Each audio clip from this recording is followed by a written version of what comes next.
I got half an hour, then I'm out. You got half an hour, then you're out painting. Yeah, Yep. How did the painting yesterday go? yeah, It just went, yeah. yeah, That's about how painting goes. yeah. You know what's cool about it though is you get into kind of it's like a hypnotic state. You know, you just get going and you get painting and you're not even worried about the passage of time.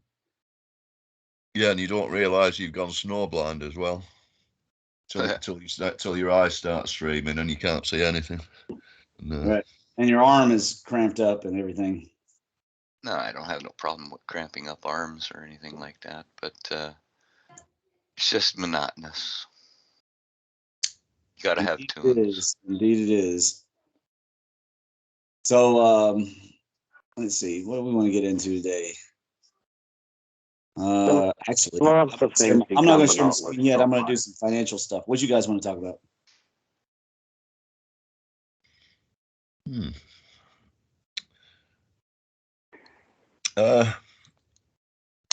Does anyone know about data structures used for modelling interaction between particles? No. Nope, I do not. And neither do I, and so that's something I've got to do a bit of research on. So Jim, I'm sure there are some that exist though in QT libraries. They do a lot of particle physics with those libraries, and so I'm sure there'll be routines almost, the structure's almost ready made for massive numbers of particle interactions. I And, tell you this, we definitely need more of certain resources in our little world, and particle physicists would be pretty handy to have. you gotta. Sorry, Raymond, you gotta talk to Jimmy from Bright Insight again because he just joined the Lost History channel. Oh yeah, wait, is that a Discord? I don't. Am I in that? He's subscribed to the Lost History channel on YouTube. Oh, okay. He's hooking up with him and listening more and more to the Squatterman stuff. So okay. A little bit more open now. Well, that's good. I mean, but just letting you know. He probably doesn't remember me explaining to him why the Raquette cannot be Atlantis, but it's been some years. That was a long time ago. But at any rate, I hope he continues digging, because the more he digs, the better off the world will be. He's certainly a very nice, fella, young man, whatever you want to call him. I don't even know if he's that young. He just comes off kind of young. Something came up. I gotta go. Oh, okay. That's too bad. See you later. Yeah. But Jimmy's a nice guy. I don't know him, but I just the whole Raquette formation being Atlantis. That's the one where I got on, and I said, nah, that's not true. That's fake news. But unfortunately, lots of people ended up believing it, and that gives him fame, which then, of course, leads to people thinking they're right. That's the unfortunate thing. I think he's hooked up with Brian Foster at the moment. I think I saw him looking around in the some tombs in I think Abydos, I believe, somewhere like that. I don't have anything against Brian Foster. I mean, I think it's good. Everybody doing a little bit of research, I think, is a good thing. Oh, same here. People can come to different conclusions. As far as I'm concerned, it doesn't matter too much, as long as they're not rejecting stuff right in front of their faces. That's the main thing, really. I mean, there are so many different theories that could fit the actual the facts, or to some extent, and I think it's wrong to close some avenues of investigation because we think we already know something. I think the more we know, around the subject, the better. The better. You know, we've got to see it from every side, really, so that we know the arguments. Yeah, I would tend to agree with that. I only throw away things when I'm fairly sure that I've exhausted all the inquiries, like gravity fusion. Speaking of which, so you know, when that happens, then I don't bother turning back again, because I've already gone through and, you know, looked at it, and I've been exposed to it for a number of years, and I just don't feel the need to go back and give it more plausibility, because there is no plausibility left.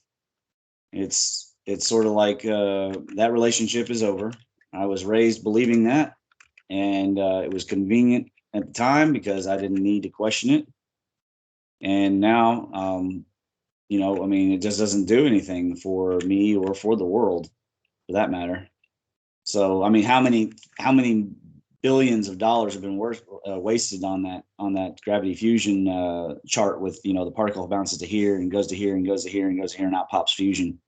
A lot, as far as I'm concerned, too much. And when that happens, I don't tend to go back on that kind of model. But I'm willing to keep my mind open about, like, I don't know, crystals and therapy, for example. You know, before I didn't have an opinion about it. When I went through school, didn't have an opinion about it. I started learning about it from the perspective of the Chinese, and then started thinking about it from the perspective of Electric Universe. Then I came to different conclusions, and I suddenly realized, well, this is all about induction and resonance. And that just means that we just don't understand what's going on.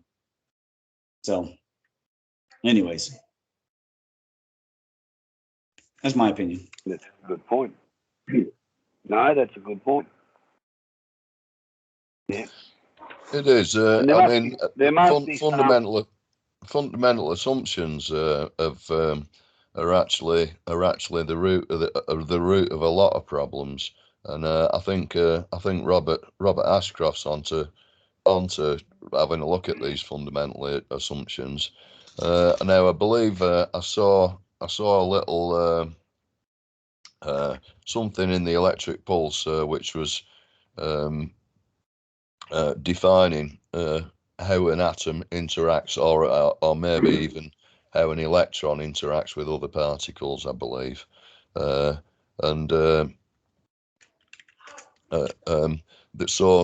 basically, it interacts with certain other particles in terms of field interaction.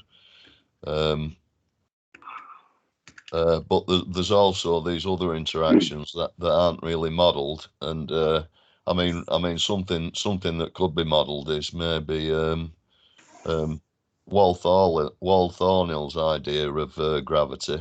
I mean, you could sort of, you know, which is bending the path of the electron and the proton in its sphere of activity, and sort of aligning them. I mean, that could be modelled along one dimension, and then two, and then three, and then sort of add lots more particles to it. Sort of define and define the electrical interaction between that particle and all the other particles in the system. Have it a closed system, and basically try out these theories of particle interaction on a sandbox. Yeah, but they'd be afraid to try them in real life, you know. And then here's the irony: we create the sandbox that can go from small scale all the way to macro scale, and then they'll come back and say, very ironically, oh, well, that's all computers and math. That's not real science. It's got to be done in a particle physics lab. And you go, really? How convenient for thy argument at this point. Yeah. Yeah, but at the same time, if it does sort of yield, you know, these, you know, just experiments with data do yield some kind of correspondence to truth that we can see astronomically somehow. You know, it's at least we're getting on a better path to understanding. I mean, whilst we're modelling things with a sandbox that has black holes and interactions in it, and these sort of large scale gravitic interactions that no one understands, they seem to be in a sandbox, so you can play around with masses of planets, and the gravity doesn't actually change on those planets, or does it? I don't know. But all I'm saying is the result interactions that people have with the universe through this sandbox are completely phony, and it's because the fundamental properties of the particles aren't modeled correctly.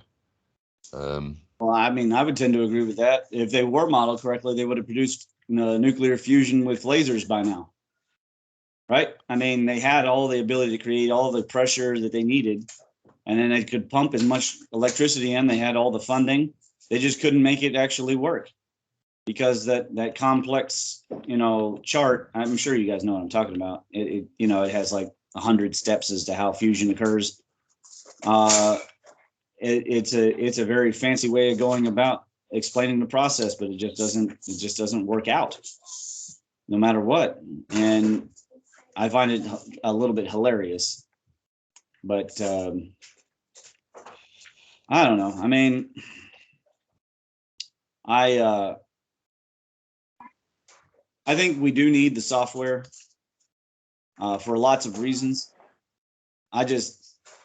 I hate the fact that we have to get so visual. I mean, I obviously use a lot of visuals for the paper, but we have to get so visual just to convince people, because instead of using their brains and thinking through, they're looking at it in terms of through the emotional lens. And then very ironically, which is what I also find interesting, accusing us of being cult-like, which I think is super ironic and super hilarious. If we make better predictions at the end of the day than them, we win. I mean, but you know what? You say that, but I posted Ralph Jurgen's Electric Sun, and her response was, "Oh, an article from 1982," and I was like, "Well, yeah, because he's well ahead." Well, this one says that the electric field is created by the fusion. I said, no, the point is they measured the electric field, 40 years late. They don't have the right idea. They just started admitting that there's an electric field, this year. Yeah. But he predicted it all the way back then. Sure, yeah. But that's the kind of games they play. Well, it's not new and up to date. But then if you use the new and up to date, then they say, well, where's the authority figure? I'm just there going, well, Gilbert wrote De Magnete 80 years before Newton. I mean, how far back do we have to go to win this? So I find the whole thing kind of mildly amusing, if you don't mind me saying so. But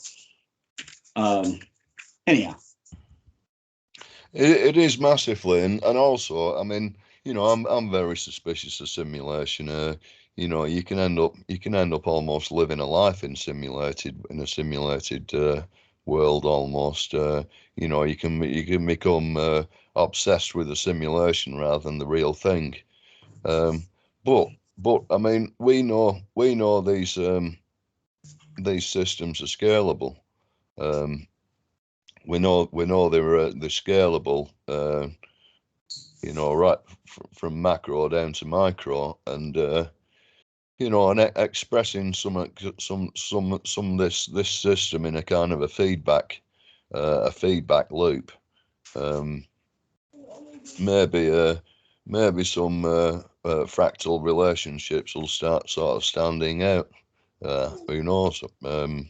If these resonances can be modelled, I mean, maybe.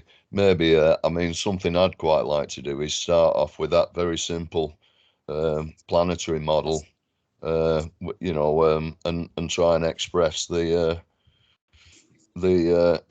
charge interactions between the planets and the sun and through the successive planets and moons, and you know, and express that interaction in terms of the rotation that we see and the migration of the planets. Basically, see how that works. If you put more pressure in the sun, you know, it should necessarily stretch out the solar system. Less pressure, it should contract a little more, and you know, the planets should speed up, slow down accordingly, and maybe change rotation, etc. I mean, it'd just be nice to be able to express something like that on a 2D plate in front of someone, you know, that. Yes, it would, and I don't deny that. I completely agree. The big problem from an art of war perspective for me, as far as all this is concerned, is that we have such weak funding, and the mainstream has such aggressive funding. And I've personally spoken to God about this, and my hope is that crypto gives us the new advantage. I don't know if it will or crack. I mean, I can't predict the future, but I feel like we're going to have the opportunity to outgrow their funding over time. And that's based upon some things that Aaron and I are working on, and it's based upon our calculations of the compound interesting that occurs in the pancake swap. So, you know, I have hope for the future. I couldn't tell you when we would, you know, exceed that, but I can tell you that we're at least trying something. It'll be a long time before I assume that we're at billions, but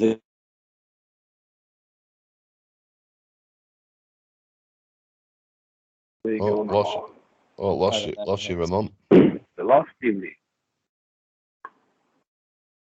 Yeah. He'll come back in a bit. How's it going with you, Andy? All right, pal? Yeah.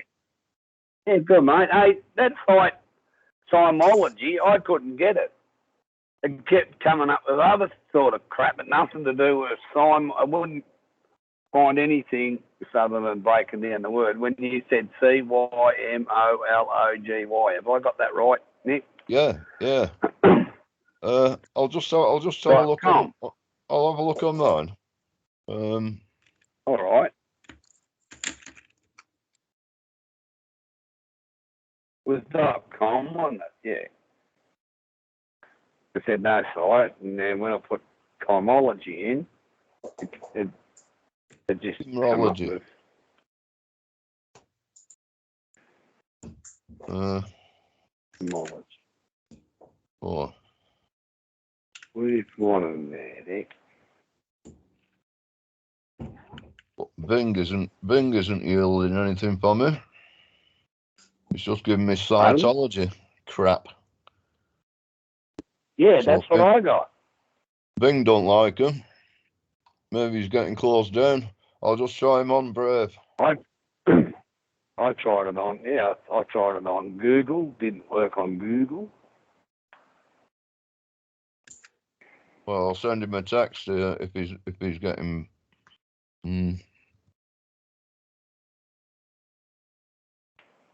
Maybe his sales site's been took down.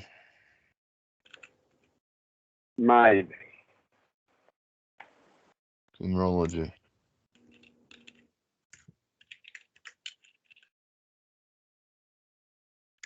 Because we've got to spell it right, haven't we? I'm pretty sure I have, yeah. I looked at his site before. CYMOLOGY. Well, I'm not getting anything. No. So it's Wilson and Beckett that do those books, isn't it? Yeah, but there's an American publisher who Ramon knows who was getting a bit shirty about him selling Wilson and Blackett books. I posted the information on his, you know, the way to buy from him. I don't know Yeah. how easy it is to buy from George, like to work with him, because I ended up buying all mine from as an ancient Kentucky member whose husband had died, and so she was selling all the stuff, but George is a good guy. He's just a little bit antsy, and I'm gonna be agnostic about. I've seen the copyright contract, and it's legit. It was notarized, so I mean, definitely Wilson Black. I've personally seen it, so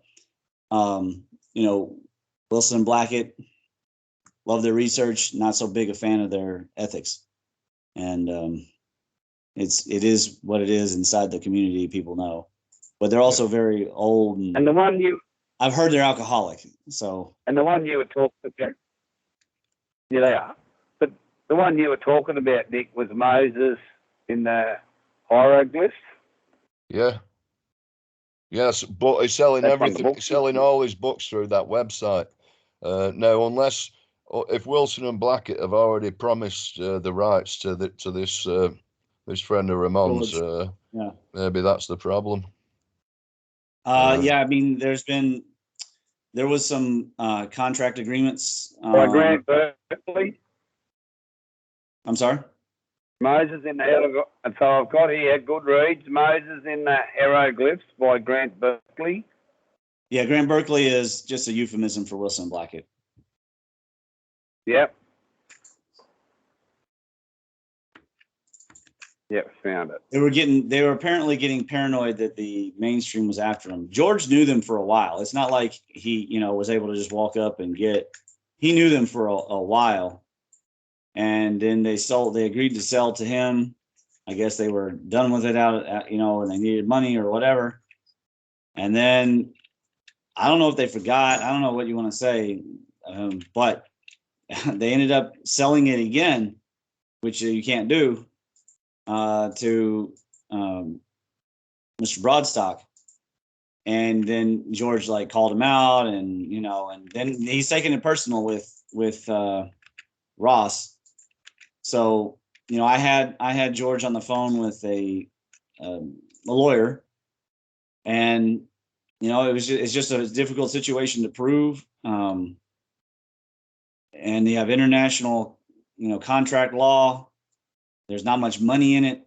It's kind of a mess. It's kind of dumb. The whole thing is really dumb, and it shouldn't have ever happened in the first place. That's my feeling about it. But George actually has the headstone. I've confirmed with him that it's still there. He says he doesn't know what he's going to do with it. I said, well, my concern is that it gets, treated well, and that, it doesn't end up in wrong hands or whatever.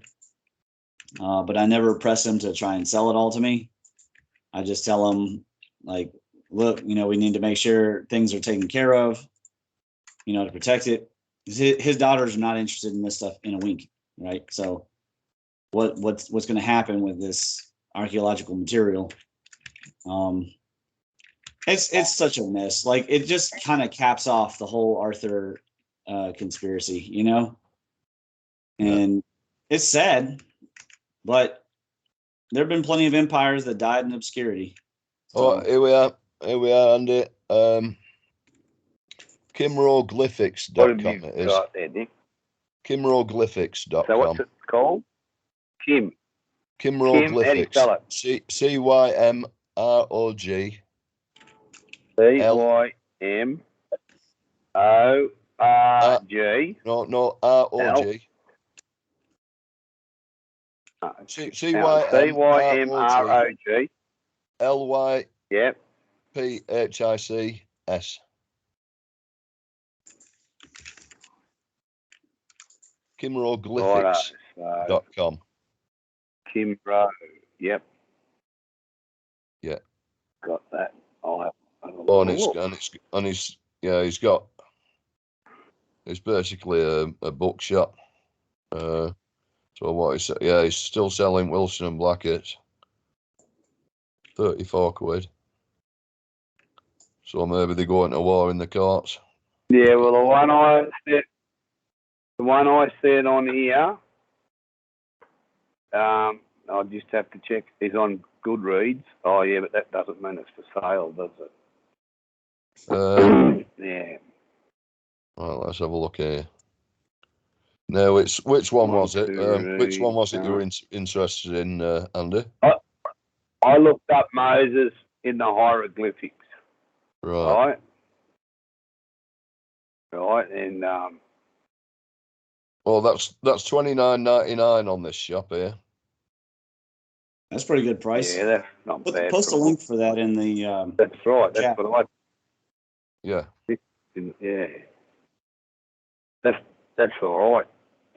Like I look at, you get a good quality book, you're paying $30 or $40 for them. I look at that's pretty fair deal because the people who do the work have got to get something. I know the publisher makes most of it, but Yeah, that's true. you know. But when my strategy series book, when it comes out, same, basically I'm not doing it to make money. You know what I mean?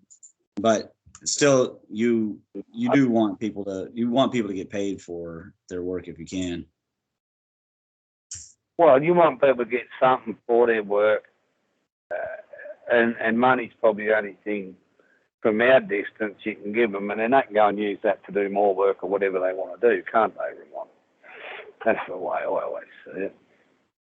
I think they just want to sell something before he dies. I think they just sat there skint, and they just want any penny from any sale what they can get. More or less. Yeah. More or less. I mean, he's been up there raising money to repair the roof and all the rest of it for him, and so, these I think he's just batting his days out basically, and just wants something out of his lifetime's work, really. I guess I don't know. I know it's unethical, and like you say, if someone else owns the rights, if you sold them already, but. Yeah, it's a stupid situation, honestly. Yeah. Well, I just hope that the books get sold one way or another, and that people read them and enjoy them, and one way or another, the more the merrier. I think the research is awesome stuff. There's nothing else out there that can compete in terms of detail, specificity. Almost a scary amount of authority, and that makes me question sometimes. But you could tell where they've evolved, because they didn't know about the hidden Kentucky stuff, and then suddenly they were going out to Kentucky, and their theories kind of changed a little. That doesn't change the research; it just changes the theories portion. Well, to add to that, he writes very beautifully, and it's evocative, the writing, and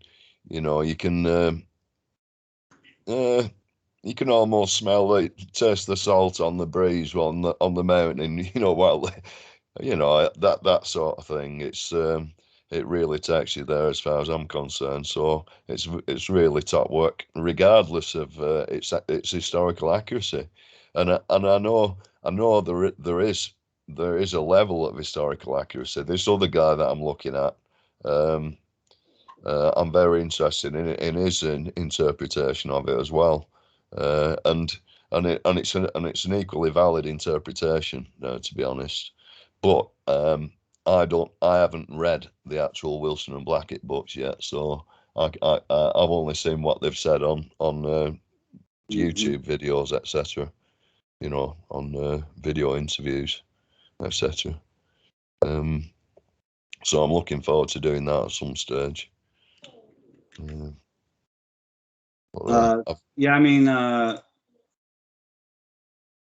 Wilson's he's kind of an arrogant guy in his interviews, but he can afford to be a little arrogant on account of he's got more advantage than a lot of people in terms of being able to read the stones and make predictions and test those predictions out.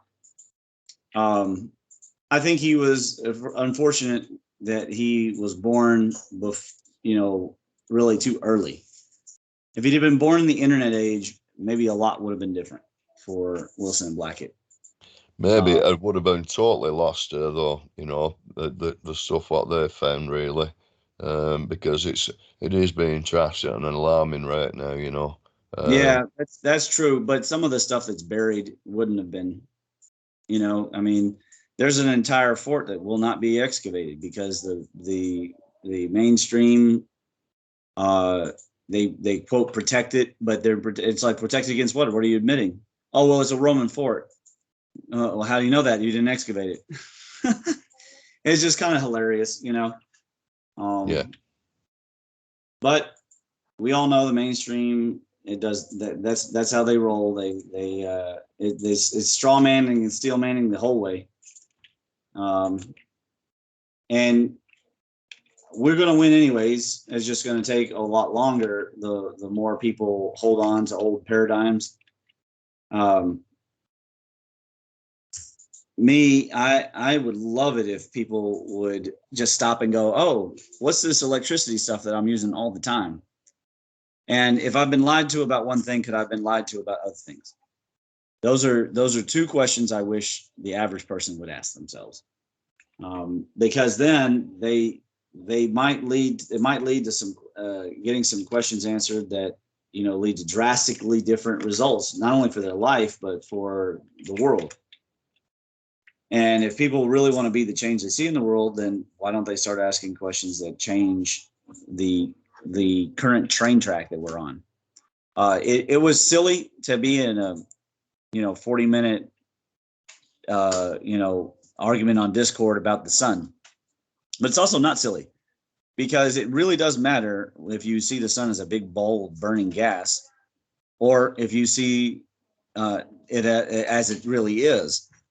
And we have plasma fusers. These are non-controversial things. Children are building these plasma fusers. The power to do the fusion is coming from the electricity, not the vice versa. So that would lead to, of course, big questions of do we have to acquire energy these archaic ways, or are there better ways to acquire energy? And this matters. And the people who care the most about it are actually the people in aerospace. And that's where these questions are being raised most, I would say, not vociferously, but poignantly, because they're running out of space. There's only so much you can do with liquid fuel rockets. You need more energy. And geothermal is great, but it isn't going to go to space. So what are you going to do? And in my opinion, the only answer is, space electricity through the plasma. That's it. I mean, nuclear is going to only take us so far. We've got to be able to use the energy where it's at. Yeah.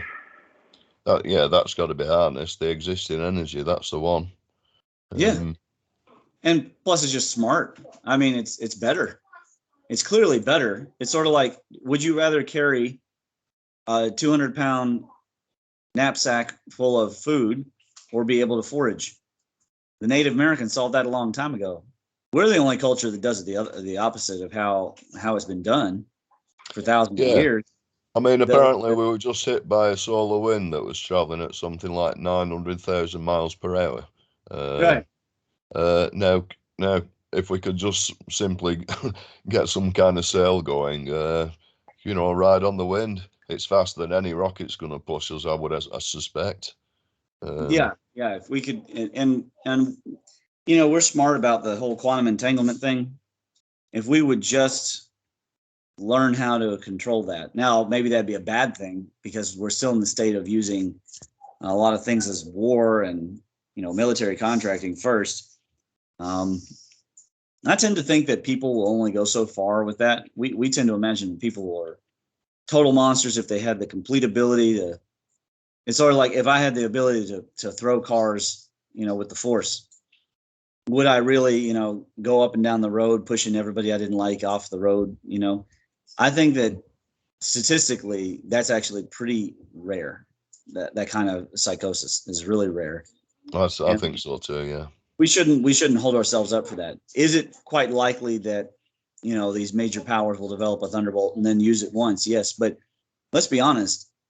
The United States had every opportunity for a long time to use it on countries that did not have the ability to fight back. And yet the nukes have only been used at the end of World War II. And so you got to wonder, like, if mankind really was all psychotic like that, shouldn't there have been more of these bad instances? So if we have the ability to do quantum entanglement and to move objects in space, yeah, there's a threat that we could, launch an asteroid and destroy a city or something like that. I don't think that we would really do that. I don't think that we're that far gone. People will with like small things, they'll spray each other with pepper spray or whatever irresponsibly, but that's a whole nother level. So I think it's worth us developing that power, or if that power has been developed, getting it released and out of the hands of top secret military contracting. But that's just that's my opinion. Obviously, I have no ability to affect whether or not the electrokinetic drive is released by the United States Space Force. We'll find out if they go to war with China and China has developed the same thing and we got Vimanas flying around. Yeah. It'd be almost lunacy if they hadn't, if that Lathwaite's demonstration in 1973 hadn't been continued by someone. It was certainly all pretty well taken off the media pretty fast, and that was back then. So they were aware that we can counter gravity using rotating discs.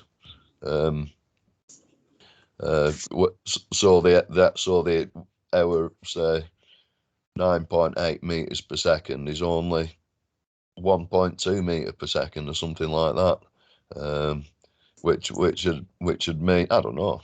There's no reason theoretically why that doesn't work. We've seen the demonstrations with Lathwaite, haven't we?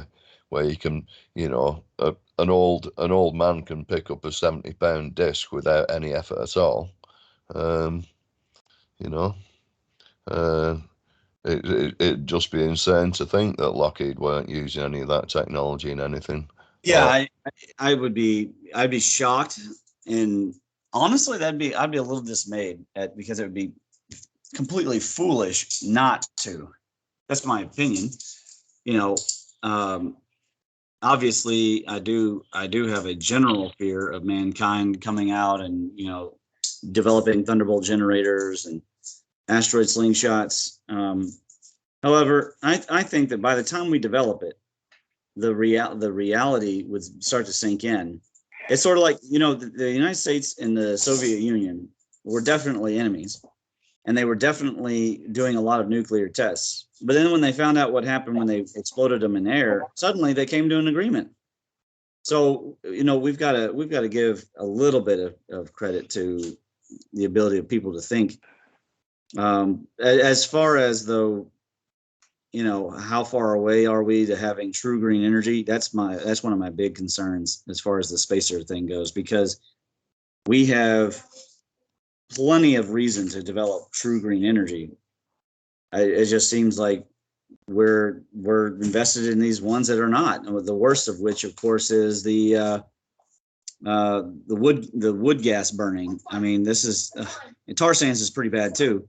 And I'm sitting there going, why are we going about this in this way? It just doesn't make any sense. That's my opinion.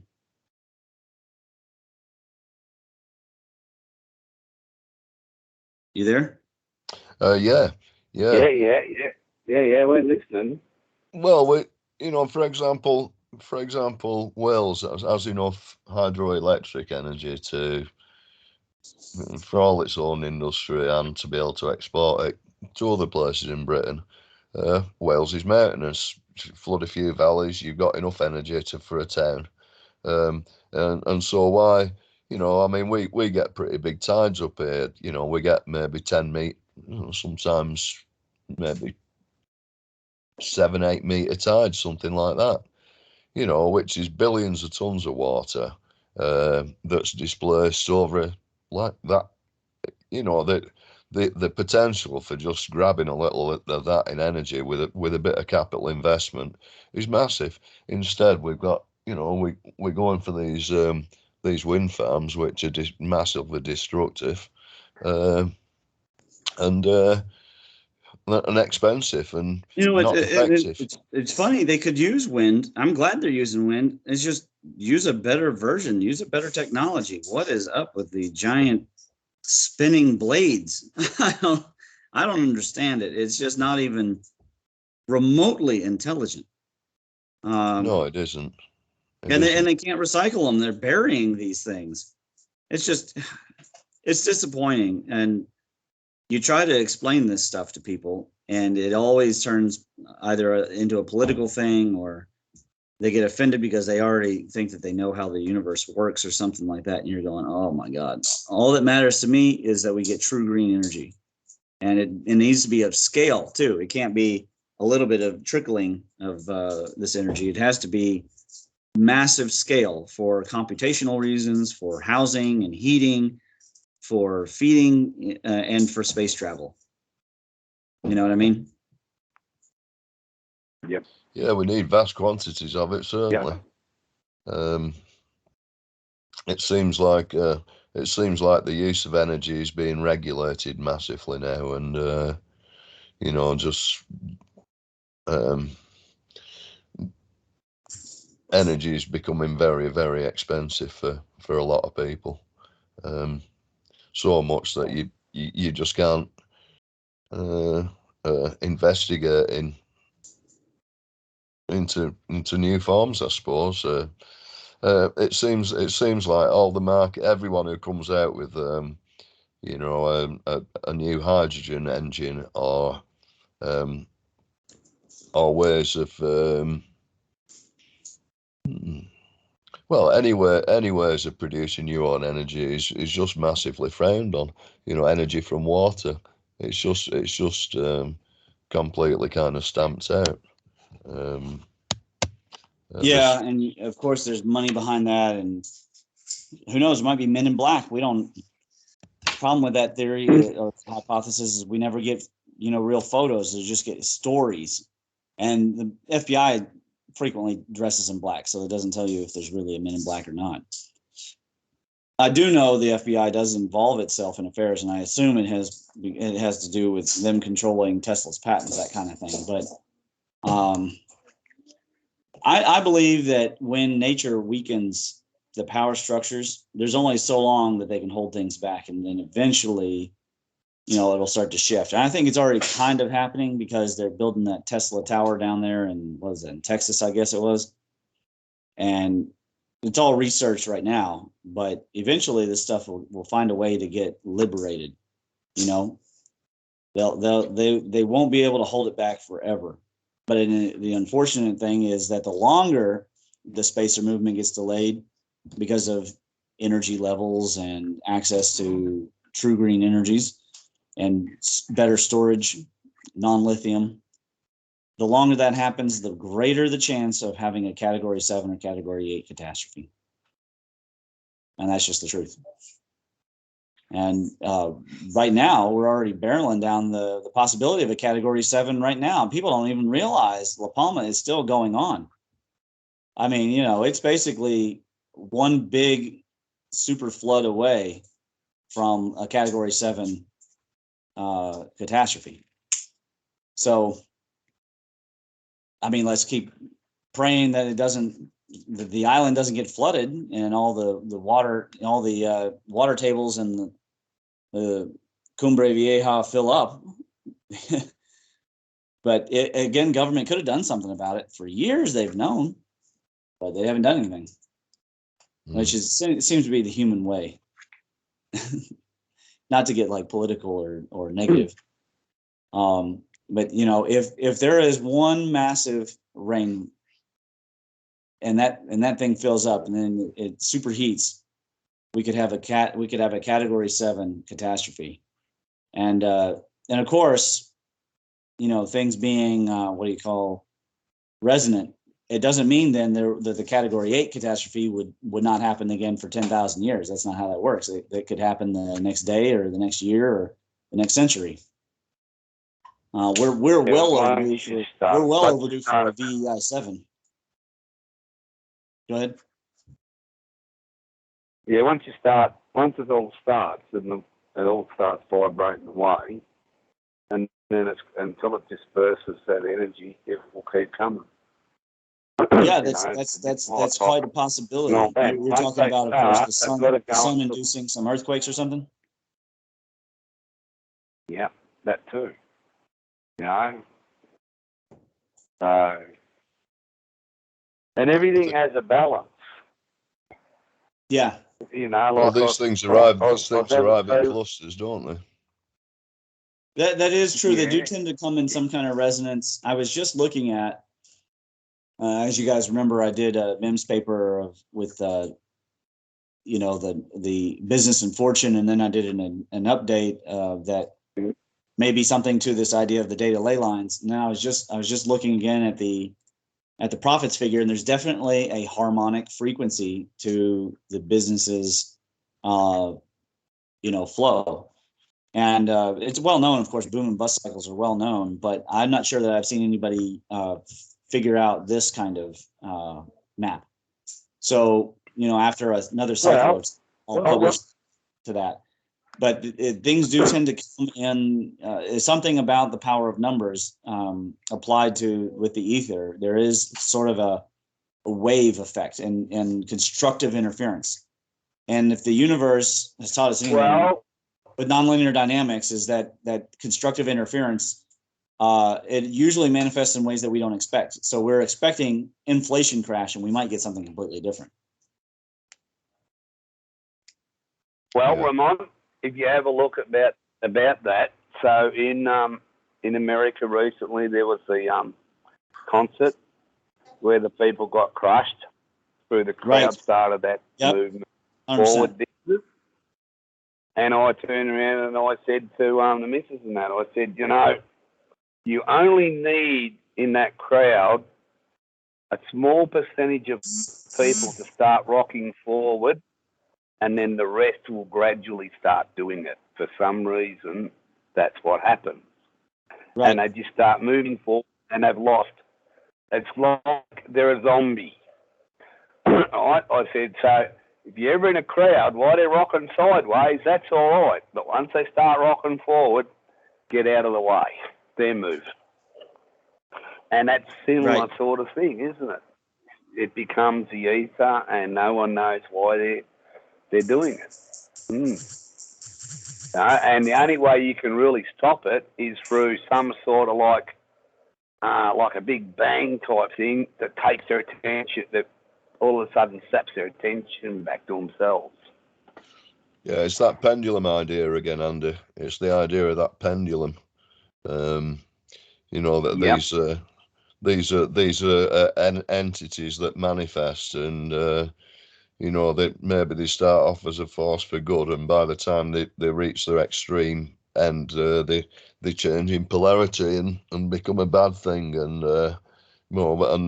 of course then they swing back down and gain momentum, and and it's this idea of the pendulum. Interesting stuff. Yes, it is. Yes, it is. And like you say, and once it starts, it's really got to be something big, like a big bang sort of thing. All of a sudden, wake them up, if you get what I mean. Yeah, it's almost like an inertia. Get it back. Like a trance, isn't it? Yeah. Well, I imagine that that there was probably a mix, because we do know that some people, many cultures, that they got onto boats and they survived the deluge. There's that story is a worldwide story. More than 50 cultures, I think it's even over 60 cultures, have a story that is very similar to the Noah story. However, most of the time it does appear that people were taken by surprise, and And even then, sometimes when we knew things were going to happen, people still refused to believe. Like at Mount St. Helens, there were people who refused to evacuate Mount St. Helens, and then they thought it would just be a smoker, and it blew. I mean, it blew its top. And people are surprised when these things happen. And I'm going, well, but Mount St. Helens was like a VEI 4 or 5. I mean, it's small in the world of volcanoes, these kinds of power levels. The tsunami thing, we had the Boxing Day tsunami, and then in 2018 it happens again, and we're like, oh, it's so surprising. Well, we should have put it in tsunami warning systems. Nature's told us it'll do this stuff. So I don't know. It's more of the same problem with humanity and how humans interact with their world. I get it all the time as far as teaching self-defense and such. It's like pulling teeth to try to get women to study self-defense. And I don't know why that is, considering they say that they're so afraid. But, it's just part of human nature, I guess. My big issue as far as the science is concerned, getting back to the spacers and to, specifically STEM, is when we allow ego and prestige, the authority fallacy, the cults of personality to control it, it has a ramification that is both near and far. In the near term, it could be the cost of millions of lives in terms of medicine, healing, and just certainly, improving life and getting rid of bad ideas, like getting rid of toxic things that pollute the environment. In the long term, it could determine whether or not we make it to Mars limping, or if we have a nice, urbanized civilization with some, serious terraforming going on when the category 7 or 8, probably 8, hits the Earth. And then, that determines whether or not the eggs are out of the basket. If it's a true category 8, being on the moon may not even be enough. It just depends on if it's a comet or a coronal mass ejection, to be honest with you. But, either way, having all our eggs in one basket is foolish when we have the ability now to do something better.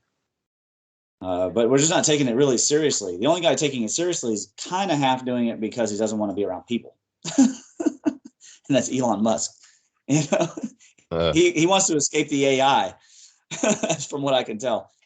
So, that's not that good a situation. I know that there are scientists who are very serious about going to Mars, so I don't want to portray that. But I'm talking about people with means, decision-making people. There doesn't seem to be a lot of people really taking it very seriously, building this Mars, extraterrestrial base. Needs to happen. It needs to happen. It's not just about beating China to the moon, which also needs to happen. But we really, really have a problem with all the eggs in one basket. Yeah, well, now we're surrounded with space junk. We have a problem getting through the Van Allen belt, as far as I'm concerned, and I'm not convinced that little nut's been cracked yet. So, I think let's, it's all right saying we got all these probes flying around all over the place, but like you said, we've got nothing. We got no life support units flying around. Yeah, it's a bad situation if you get out there and you run out of gas. It's not like being on the high. It's already bad enough. Anybody's ever had that's happened where you're on the highway and your tire goes flat and you're way far away from any station. That's a terrible feeling. Now imagine you're out in space, but you're half an AU away, and there's no one coming for you. That's not good. I think you're on a one-way trip, basically. I think you're on a one-way trip. The first. Yeah, I mean, think about it. What are those people going to do? They're going to send desperate messages. I mean, it's going to be really bad PR, which could kill the entire spacer movement in general. But we have to get out there. We cannot continue. We're not putting up with each other enough. We're not tolerant enough of each other to stay here. Yeah, you've got to get someone who's old enough to realise that if it's 20-year mission or whatever it is, that's gonna see you out, and I'm sure there'd be plenty of people willing to be part of a small community that would pioneer Cracking. a space Mhm. for the next generation maybe to be able to come out and slowly engineer communications really. Although they are over such massive distances, aren't they? And plus, if anything's big enough to sort of really smash the Earth to bits, I mean, maybe it'd reach Mars as well. But anyhow, that's all. That's neither here nor there. I mean, it would be great to get sort of little pioneer things going on the moons of Jupiter, if it was possible to gravitically and feasible and in those sort of terms. Those the ocean wells on Ganymede, and they look absolutely fascinating, and except our own ocean resources are just basically completely unknown or not mentioned, or we don't people, we're not using 4/5 of the planet for anything apart from dumping shit in it, and Well, so I really, with the way we are, I'm kind of glad about that. Like there'll be some of it left. I'll be right back. Yeah, but really, I mean, I think if we are going to these hostile environments, which the outer planets and moons are, and we've really got to look at our tech in terms of our environment. Of course, there's so much potential space or volume that we could inhabit if we could survive in water, basically. So maybe a little bit of tech that helps you breathe underwater naturally. I'd consider attaching myself to myself. So this sort of stuff, adapting our existing body to be able to deal with these environmental situations technologically. I don't think that I wouldn't argue against it. I'd prefer if it was something detachable, like, but there we are. So I think that's how we can make significant sort of steps to look at some water world technology. Really, it's all hostile environment stuff. It's all, that's what it's all about. So what would most of those current probes be powered by, Ramon? Do they have what little nuclear devices in them powering them? There? I think they do. I think they do, Andy. But I think there are sort of very small nuclear devices in some of these satellites. Yeah, because they go a long way, and I suppose and they don't need any cooling systems, do they? No, and a fair bit of it they'd be able to do with just getting them on that pathway, and they just sort of float along, if you get what I mean. Yeah, I think if you could get up to a speed. What are they actually powering them with?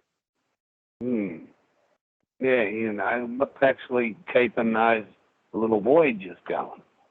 We know that the solar panels every now and then that are on it give enough power to send some signals back, but they're not what's running it.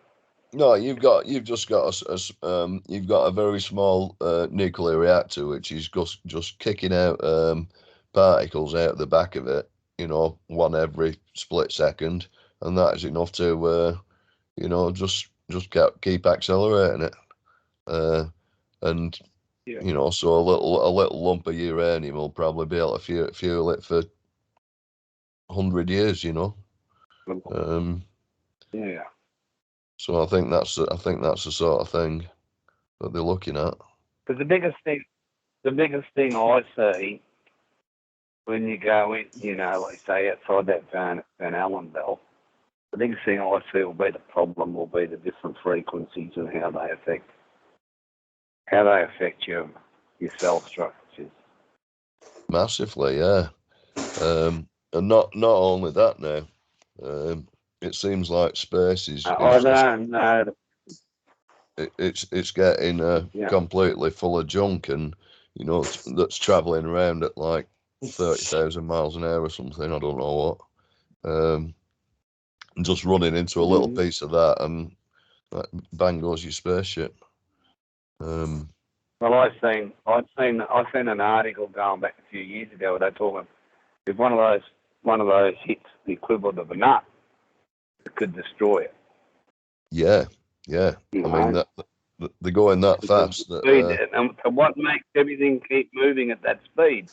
It must be the magnetic system. I mean?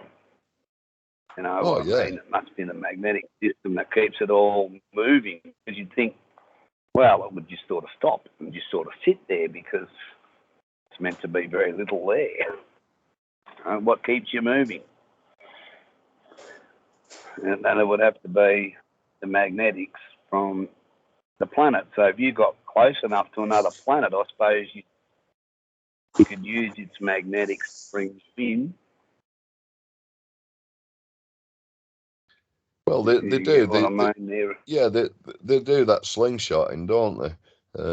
I think they slingshot the Voyagers out using. I think it went around Jupiter or something like that and got slung straight out again.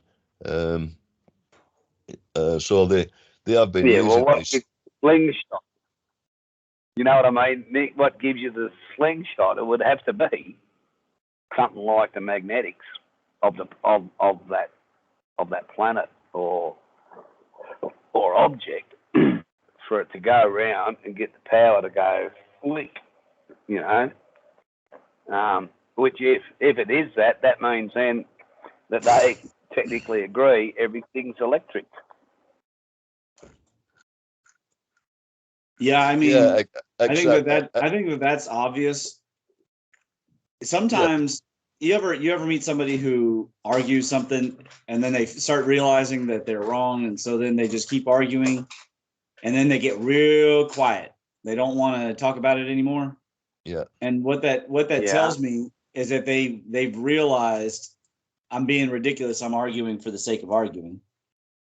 And I think that the mainstream knows it's all electric at this point, but it would be very embarrassing to change all the textbooks all at once. It's sort of like, they were so excited about Pangea, they've got to look and see if the outer edges also matched. And it turns out they do. So it would be too embarrassing to go back and explain to people how the outer edges of the continents also match as well as the inner edges. Except we know that. Yeah. So rather than admit that, we'll just try and pretend it didn't happen. Yeah. And they know that they've had a basic physics class. They know that magnetism means electric currents or changing electric fields. They know this, but it's a lot for them to stomach the requirement that they actually admit it. And that's why we need the newer generation to become educated. Thankfully, the internet's here. However, it's going to still take a long time. I reckon without a governmental enforcement or some need like World War III, or economic competition with China, they might stretch out the transition over an 80-year period, 60 to 80 years. But in which time, no one will remember, because we'll all die, that classical black holes. That classical black holes sucked everything in, including light, because we're already at the point where they know that's not true. They're publishing articles daily about everything that's coming out of these black holes, but then they expect us all to just keep believing in the classical black hole theory. But I'm sitting there going, well, that's two different. I can't hold both ideas in my head. When I was a child, you told me that everything went in and nothing came out, including light. And now you're telling me you got dust coming out, X-rays, radio waves, kitchen sink, magnetism, electricity. old bicycles. Which one is correct? Well, the one that's been measured. But keep believing in the regular black holes, and then watch this movie where there's a classical black hole in the center of it. Well, I'm sorry, and now I'm going to question everything you believe. I'm going to question your space-time theory. I'm going to question your macro lensing. It's all on the table, including your origin for gravity waves. And all the interpretations for distance and redshift, they're all completely everything. wrong. It's all on the table. This is why we need it. This is why we need a decent sandbot. It's as if if Babe Ruth showed up to play cricket, but when he didn't know the rules, so he just started swinging. It looked really great when he was hitting home runs, but it didn't look so great when he didn't know how to play the rest of the game. I'm sure he'd do all right. I'm sure he'd do all right. It's interesting you mentioned that, but what we were talking about was what powers these little probes and that they have floating around going to the different planets now. And how do they do that slingshot system? Well, it would have to have something that would give it a force to boom. A slingshot just doesn't work without you've got the actual rubber to pull it backwards to let it go, does it? You've got to have something to do it. And the only thing we could think of was the magnetics, which then proves of the planets, or that object, that particle, and that then proves that, well, it's got to be electric of some form. So, that was what we were sort of like discussing. Yeah, and like I said to Greg a while back, getting back to that on the baseball business, I said to him, gee, mate, if you had to come out to England or Australia when you were a young fella being able to pitch like you could pitch, you would have done really well at cricket. He would have rocked them balls down the pitch 90 mile an hour, Nick. Oh, yeah, without a doubt. Oh, yeah, without a doubt, yep. He would have been like those Indian fellas they had in the early 80s, and we had Thompson and Lilly out here. Having said that, and I've met Lilly, Dennis Lilly. I had a lovely evening chat with him one night. Fantastic, in fact. Yeah, Dennis Lilly's a top bloke, and he actually did his cricket career just only a few miles from us. Of course, Lancashire, where I live, we had the best leagues up here. So we got all the top Australian players come and live up here. And Dennis Lilly, what a gentleman, lovely bloke. But yeah, I mean, if the only thing is, it's the ball's an awful lot harder than that soft big thing that the Americans use for baseball. We don't use gloves. But an actual baseball though is fairly hard, isn't it, Ramon? A true baseball, not a softball. They are a fairly hard ball, aren't they? Yeah, it's kind of ironic. The softballs are actually harder than the baseballs. I'm not sure why we call them softballs. Oh, right. Because you throw them underarm. Yeah, I guess so. But they still would not feel good to get hit by one. No. Yeah. But apart from that, if you, I mean, the tremendous act, some of these pitchers, they can really throw a ball pretty hard, and Absolutely. it's if you can extend that to bowling, it's fun. It's a great sport. And honestly, that's mankind is still, that's where we're at. Everything is kinetic. Everything is, motion. It's billiard balls. I'm afraid that the common public will never be allowed to exit the belief in particle light, for example. We'll be constantly stuck in that kind of mentality, and it's good for regular living. It keeps us kind of where we belong to be in the universe, I guess. But unfortunately, with as many people as we have going on, it's just not going to cut the cheese, in my opinion. I'd like to see us, re-achieve the Enlightenment values and, really go off and achieve something. But I don't know. I don't know if we're going to be able to do that, or it's an interesting situation that we find ourselves in these days. I don't think we can do it in the present way we live. And I think that on the basis that everything we do is about developing, we develop something and then we look at how we can protect it. And that becomes then more important than let's see what else we can develop. That's what we're really at the moment is we have to protect everything, instead of adapting. Yeah, I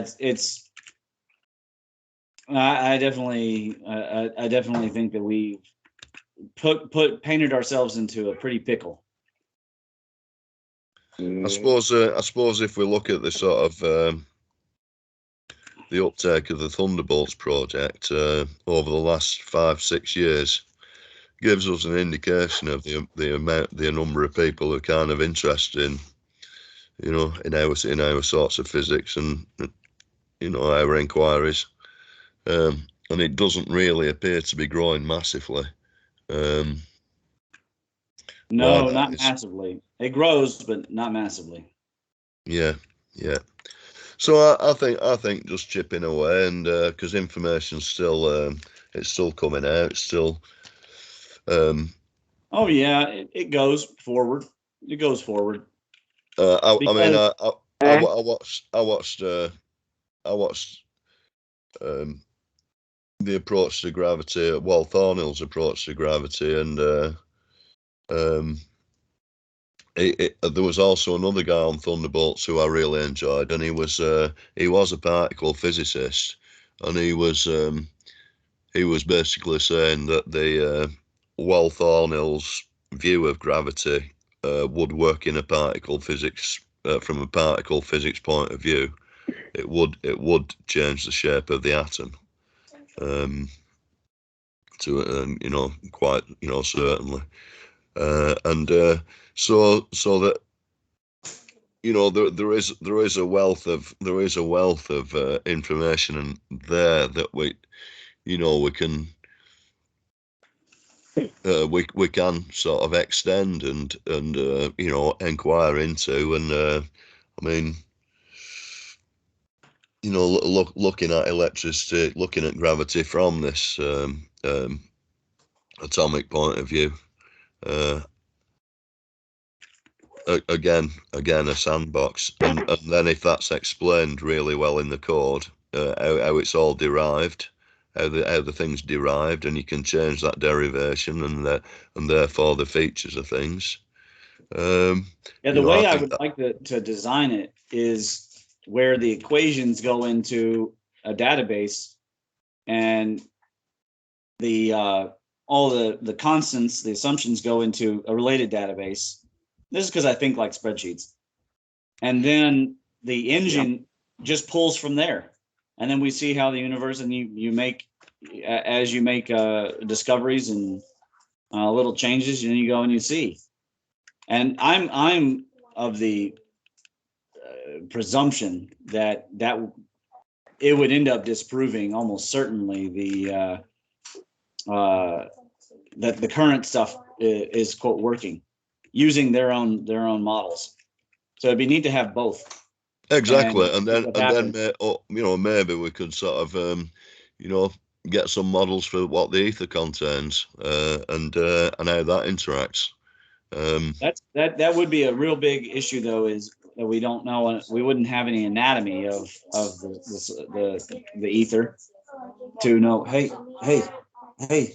I am still on a call. Thank you.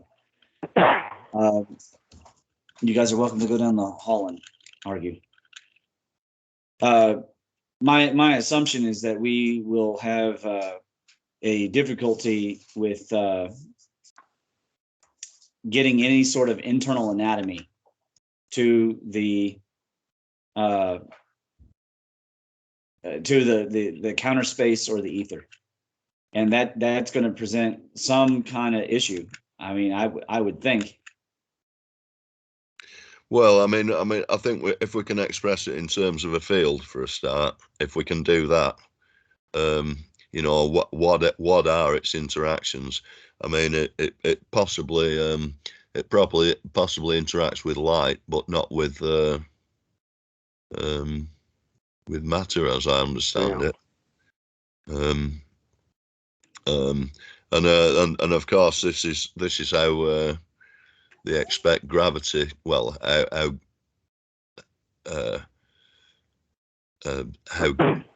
how planets know where they are gravitically, if you know what I mean.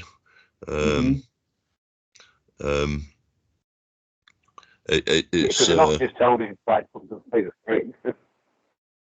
Yeah, well, something tells everything else where it is somehow. You know, you can get these obviously light interacts at light speed, but gravity goes faster than that. Apparently, it interacts faster than that as well. Maybe not gravity. Something does anyway. You know, they were mentioning. Sorry, go on. Keep going. They were saying if the electron can travel, if the electron wasn't going around in an orbit and you let it go, it'd go to sort of the next galaxy and back in a sort of a split second. You know, it's going that fast. So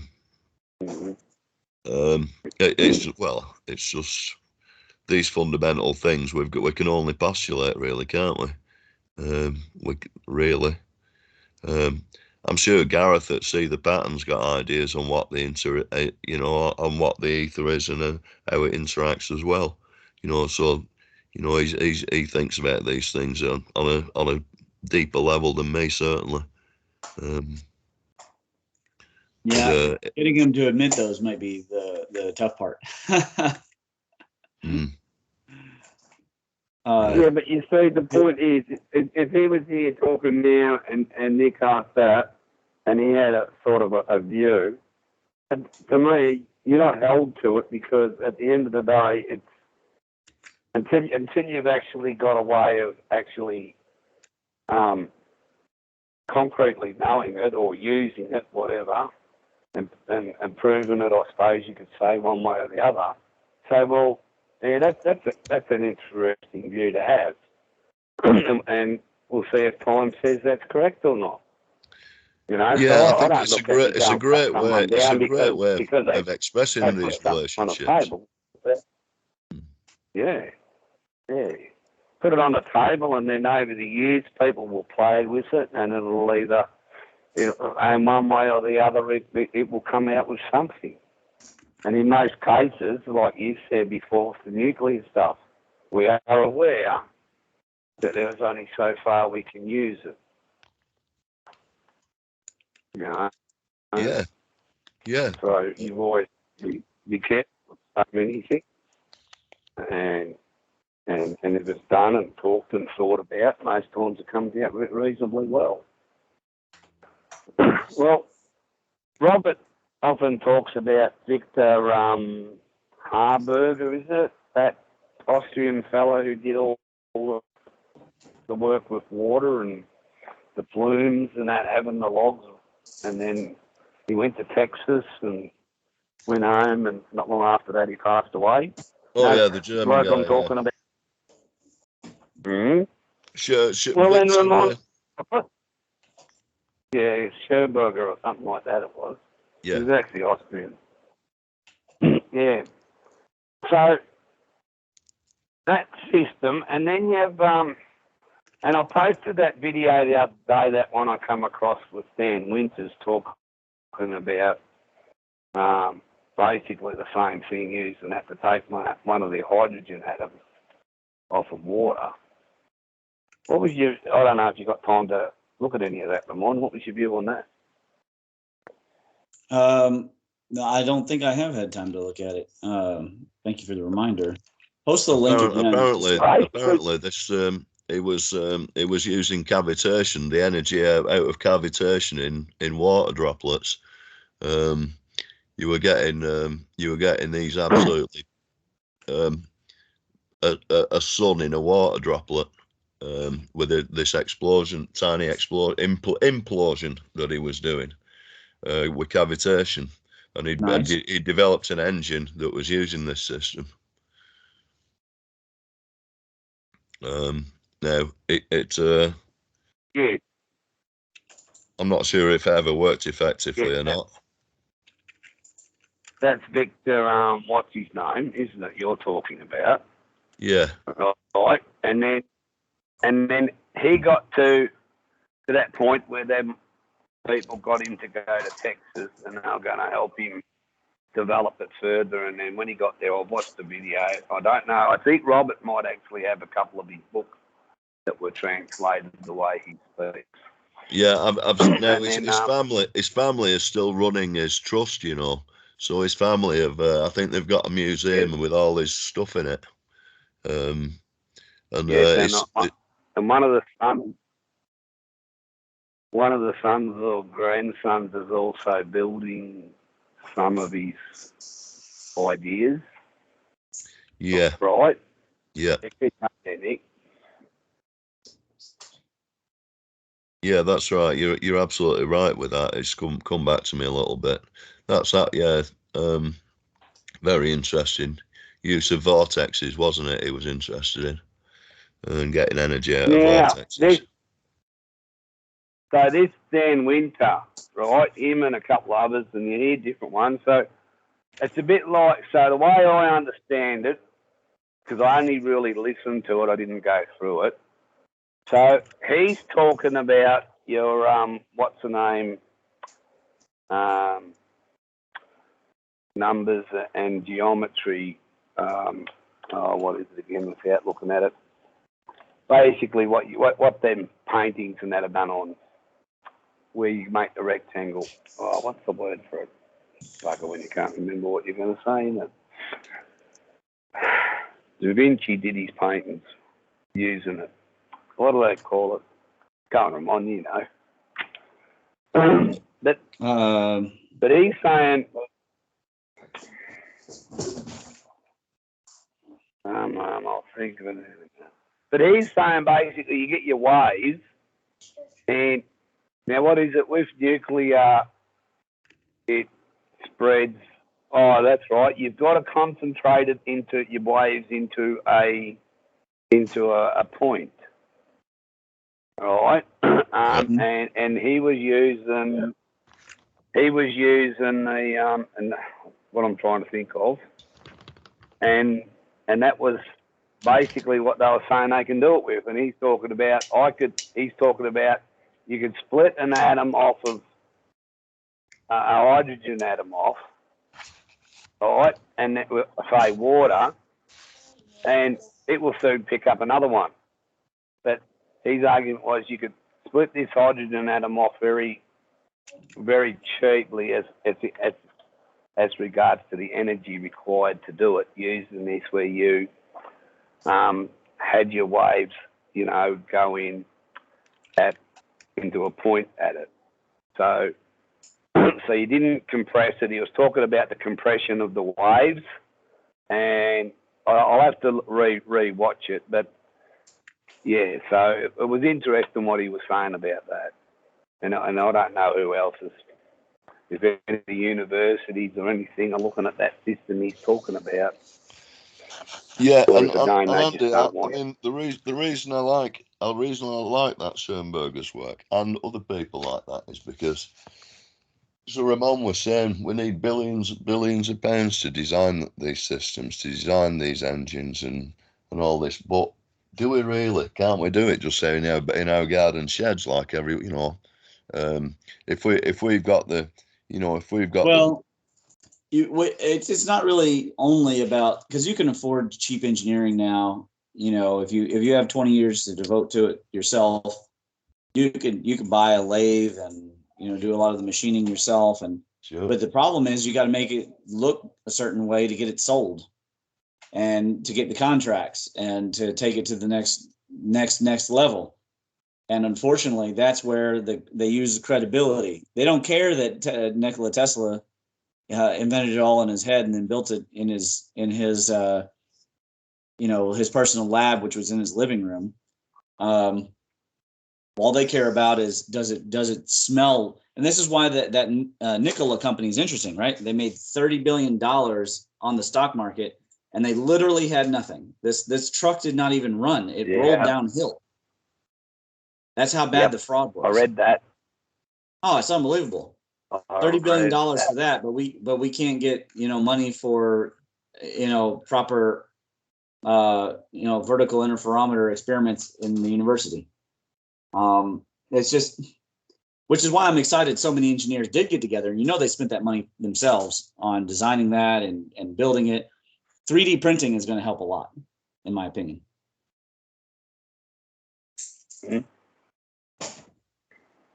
Yeah, plastics industries, massive. And there's been I noticed talking about printing, there's this British firm that's developed a solar panel that is made from food industry techniques, and they're knocking out reams and reams of this stuff at a fraction of the cost of the silicon jobs, fraction of the cost. They're licensed in 100 countries, and this stuff is so cheap you could basically just plaster it all over your roof, and it's just a big sheet that you can just stick onto your car or on anything, and you get a decent solar charge out of it if the sun's out.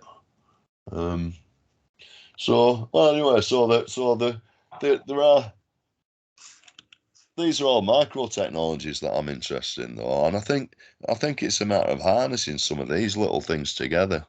I know Tesla had to use much bigger engineering for the levels of charge that he needed for his projects. But I mean, I'm sure even the pyramids were modelled small scale before they were actually built. I'm sure there was a model. They probably built them in order from small to large. That's what it seems to me. But what do I know? I'm just an engineer by background. Yeah. Let's see. How did they start? Well, we started with the big one, then we got smaller. Come on now. Yeah. What'd you forget? Did you forget how you did it the last time? Yeah. What I mean is do it really small, like with with brick size things, not 40-ton size blocks. Do it in the front frame first. Yeah. We could totally build a pyramid resonator as long as we stick to the harmonics, of the Earth, and use the same ratios. The question is the materials. I mean, we could do it better if we wanted. People say we couldn't build the pyramid. I'm like, well, why would we build it the same way? That wouldn't be the smart way of gathering charge. If the goal of so much stone is to gather as much charge and resonance as possible, we can do it better in a smaller amount of volume and transfer it. Here's the question though: would it really produce enough voltage? I'm not convinced that it would. At the same time, if you build enough of them, and it brings humanity together, it might be worth it. It might be worth it.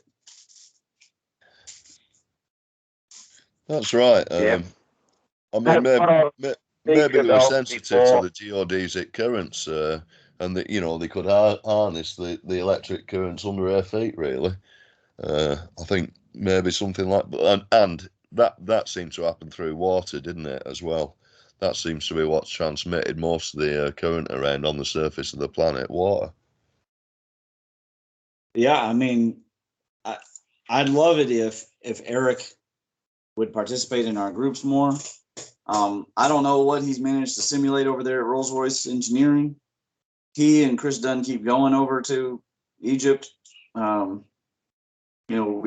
talk about this stuff, but I don't know what the results can be. But my interest is in the true green energy aspect, and I don't think it's the only solution, and I don't think it's like life or death that we get pyramid resonators, but it is life or death whether or not we go to true green energy. That is, if we try to go to photovoltaic solar, we're going to have such a pollution problem. I mean, these things are a huge blight already, and they've only been in mass since the Obama initiative, right? And they're rotting, they're falling apart. People don't know this. I hope they go and watch the documentary. It's one of the few documentaries presented by left leaning that is honest about the things on the left, and it's a total farce. It makes me sad, but at the same time, it's kind of predictable. They have basically a 20-year life, and then you put them out in the sun in the desert, it's going to be even less. And we need real, true solar. It'd be better if we built steam solar, and use the power of the Sahara Desert and those lakes, giant lakes under Sudan and Chad, to run this, giant solar. And that technology existed in the 1800s. It could be done so much better than it was done then. But we need true green energy, and then we need to scale it, and we need better storage. There's about 1 million things that we need, and it's in the paper. And we need to regrow our deserts. I agree. So basically, we need to start reforesting our planet, because we've just slaughtered so much of our forest. And one of the things I watched about 12 months ago, they were talking about where the Germans and that were going away from coal and that, so they were importing wood and chipping it and feeding it through burners to produce electricity. And the wood was coming from Asia. They were cutting down massive areas for forest land. Yeah. Right? And when you do the math to run one of those electric generators on this, you need to be replanting massive acres. So, you'd need like 1 million acres of land to keep one of them going by the time you cut these trees at the start, got to the end and went back to the start again. You just need that much land. You look at it and you go, this ain't sustainable long term. No. I mean, it ends up just fertilizing the soil, but like you say, it's not sustainable. I mean, we do need to green everywhere just for the sake of the hydrosphere and every living thing, basically. But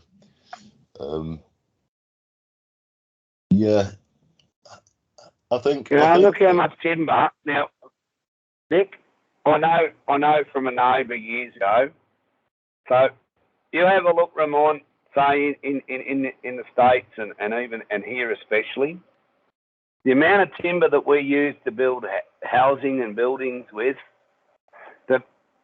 less than 100 years in a lot of cases, it's pulled down and rebuilt, right? So each time, now that timber hasn't replaced itself. Now I know you've got areas in England, Nick, where there's places there that were built hundreds of years ago, and the timber's like steel in them, isn't it? That old oak. Yeah. I'm not sure about it. And I think you'd agree, Ramon, that there seems to be this growth cycle. We've got to build, pull it down, build, pull it down. You look at all of them skyscrapers, 70 years is their life roughly. That's right. When it's run out of its accounting lifestyle, it's almost worthless, isn't it? And everything's built with that. It's all built in, falling to bits, built into it. And, right. It's that's exactly right. It's like it's decided to. We've built things in a way that could not possibly be sustained over a long period of time, and that's a very unfortunate choice, in my opinion. Yeah, the accounting life cycle's gone pretty quick.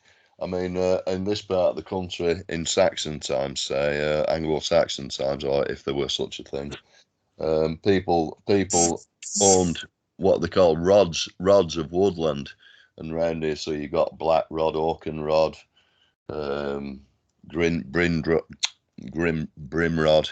Grindrod. You've got all these different, and these were hardwood forests that were planted, and they were the legacy of a family. That woodland was the family's heirloom basically, and it gave them an industry. And of course now there's housing estates built all over these rods, and the woodlands are gone now. But it was you wouldn't even profit from one of these rods in your own lifetime, but over a generation, yes, you would. And now the accounting system only looks at people in discrete lifetimes and not in generational terms. They don't want to encourage families, and they don't want generational behaviour in our systems. They want to contain all those. They want to keep control of those themselves. It's like, we don't have the right to say how our kids are educated, or so some people think. We don't really know who our ancestors are particularly. I mean, I don't know. I think back to about 1790. I don't know many before that. I don't think of any before that. So, but from different families, they probably expected to go back 1,000 years worth.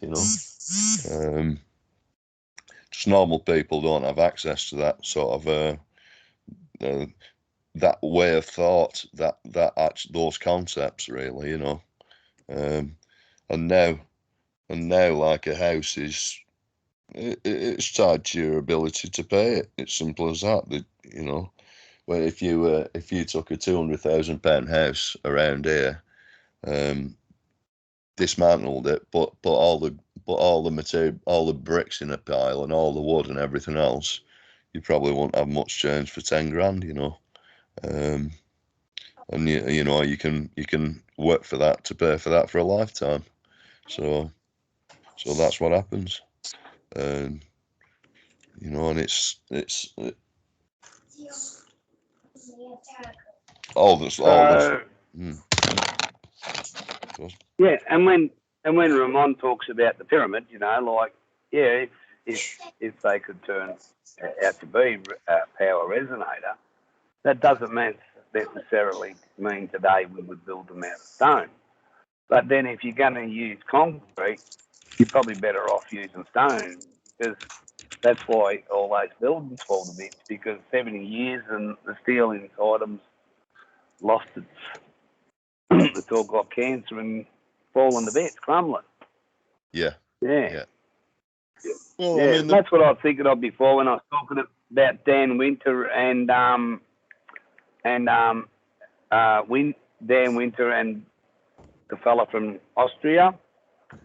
So Dan Winter talks about the golden ratio in combination with planks. Well, it's the plank length. Or plants, yeah. Yeah, that's what he talks about in that, of how he does what he does. That's the easiest way to put it. Yeah. So.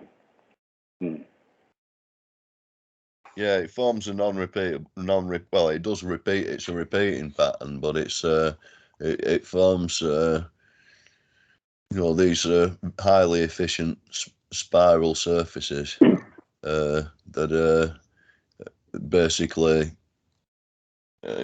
you as the thing grows from the middle and expands out, the center of the new cluster is always at a space perfectly away from the others. Yeah, it's fantastic. Fantastic.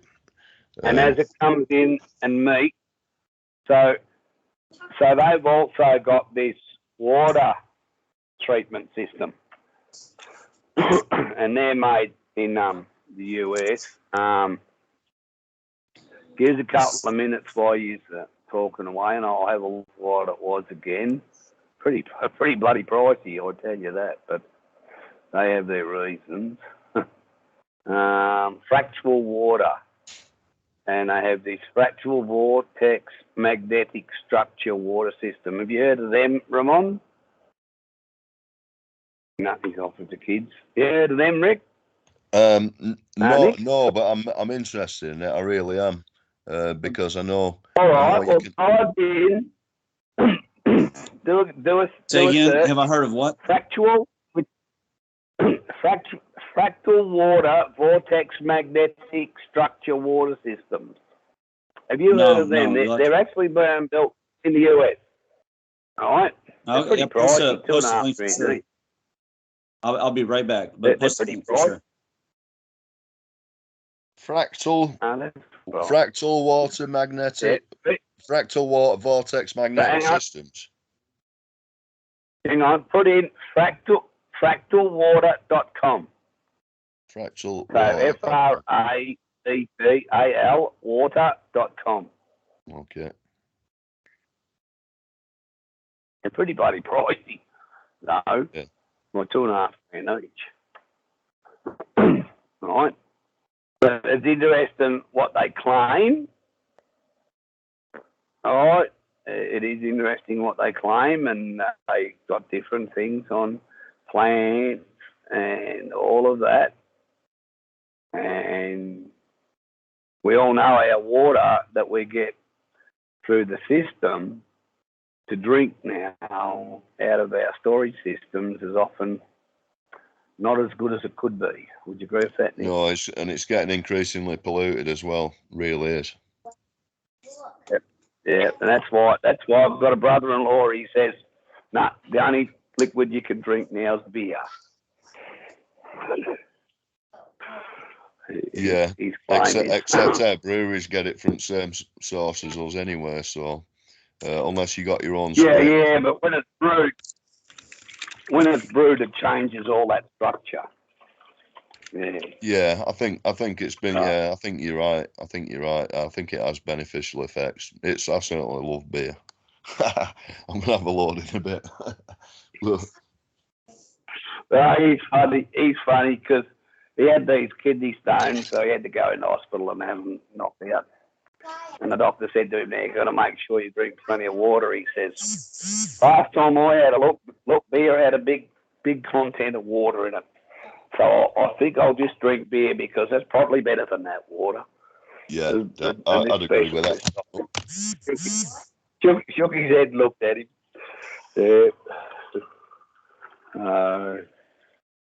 But just on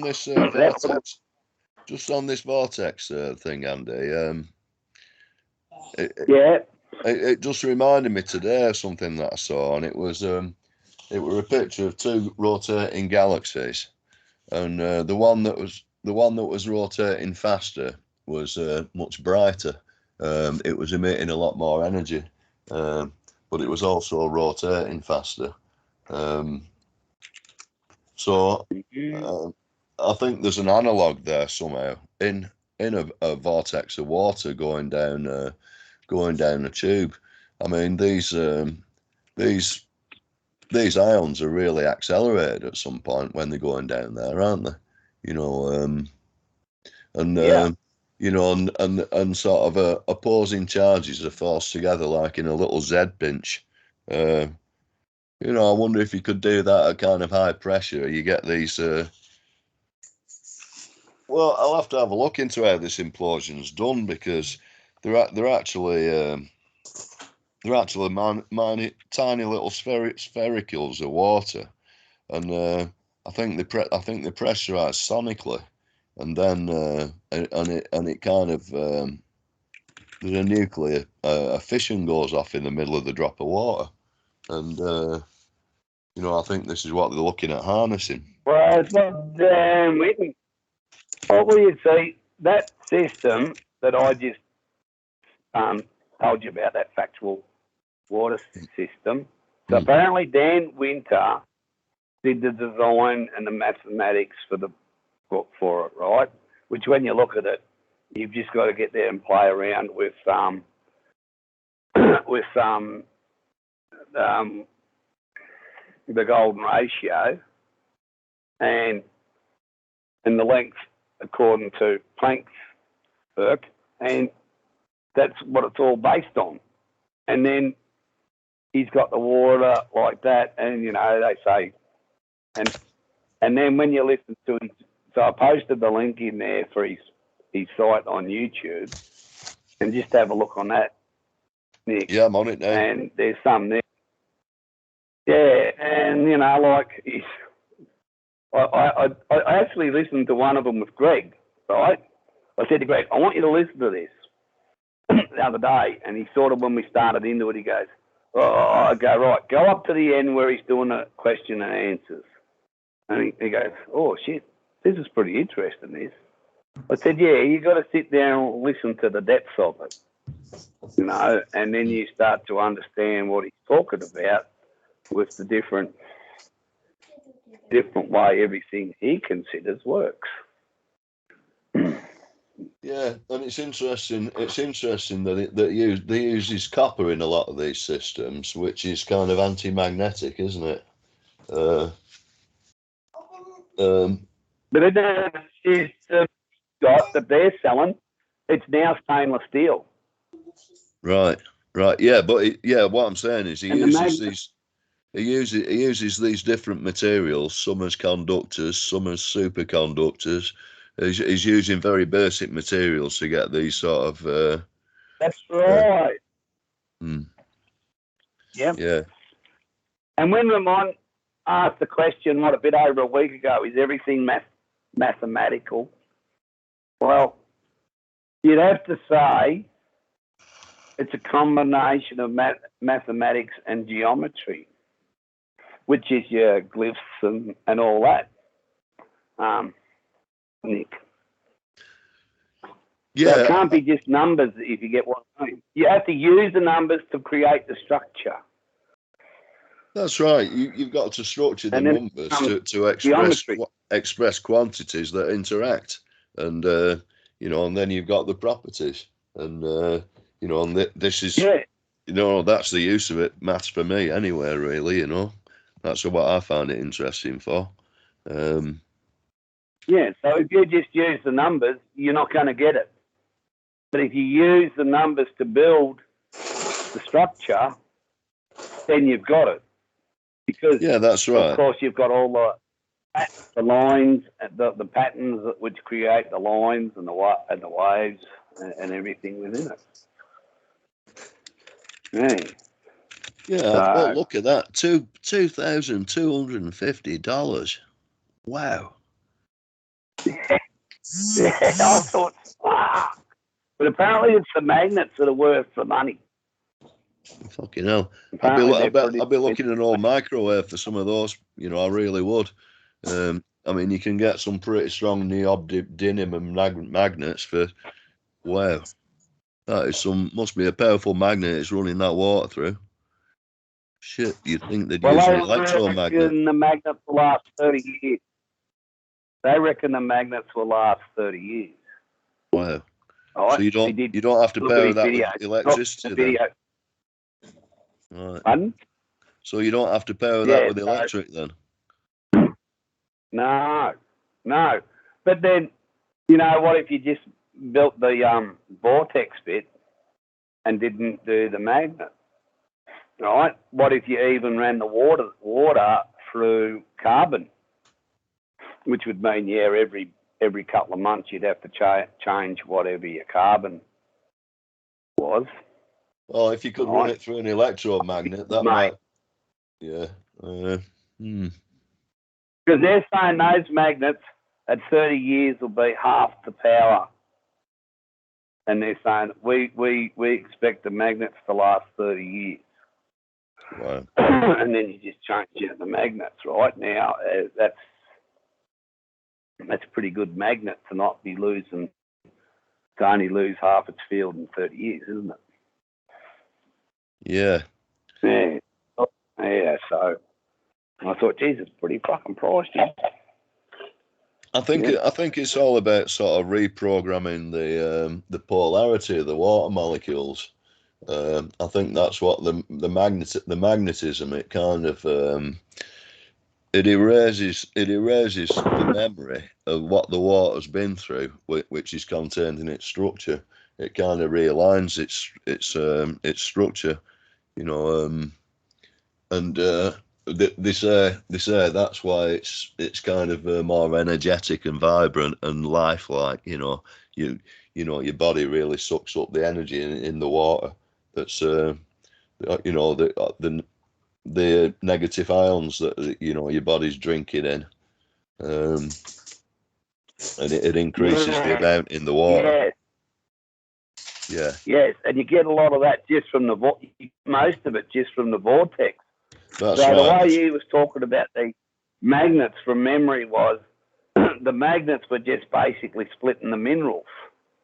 You know, like, so the magnets were used so if you get different minerals in the water that are attracted to each other, well, as it goes through the magnets, they just create that field through there to split all them off and have them all start all re-energize. Impurities will flocculate, I suppose. You know, like if you got ionized air, that's it. They neutralize. That's it. It fires out the negative particle, neutralizes the dust particle, and then it falls. It's no longer charged, and then it'll fall into the suction pump. And still be in the water. And it strikes me that this is what the old Indians were doing with these stones and the water spirals going around the what do they call these bloody stones? They're in the middle of these temples. I'll remember it in a minute. Yeah, well, if you listen to Dan, when you listen that video I posted the other day, he actually talks about, with what we're talking about, you know, calling up the spirits of the dead and things like that. And he says you always got to be in a circle so you know which ones you're attracting. And that comes back to your stone too. So like I say, he was talking about some pretty heavy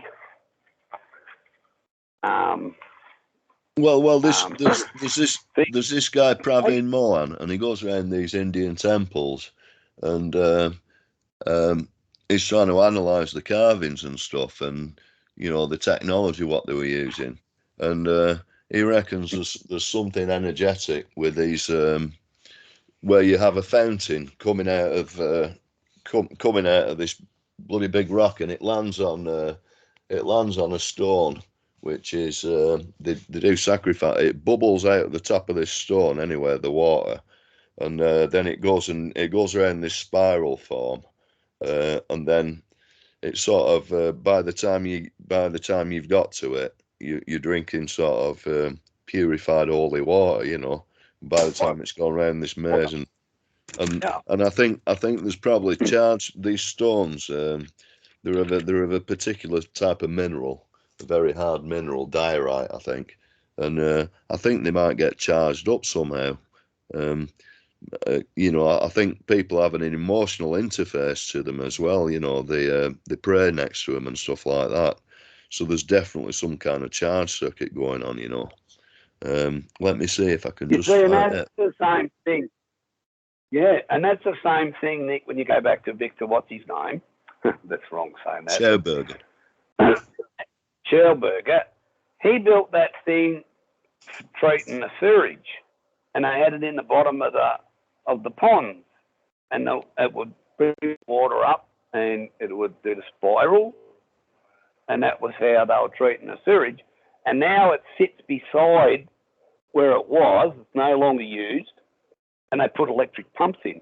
And that basically comes back to what Ramon was talking about before. Because we don't understand how it works, it can't be any good. Yeah. Right? With the electric pump, I can measure that. Yeah. But I can't measure that, why that gives, even though at the end of it you analyse the liquid that comes out of it, the liquid comes out of it as good, if not better. But because we don't understand how it did it, we can't use that. Yeah. All right. Instead of just going, well, this is a pretty good setup. Let's just go with it. And then over the year, because again, going back to Dan Winter stuff, he's saying with these, what he's talked the other day, tractor machines, well, it allows the water intake into your cells is better and all that sort of. But, you know, and they've got data that they say they use to prove it. Yeah. So, Yeah, I mean, and all this experimentation with resonance.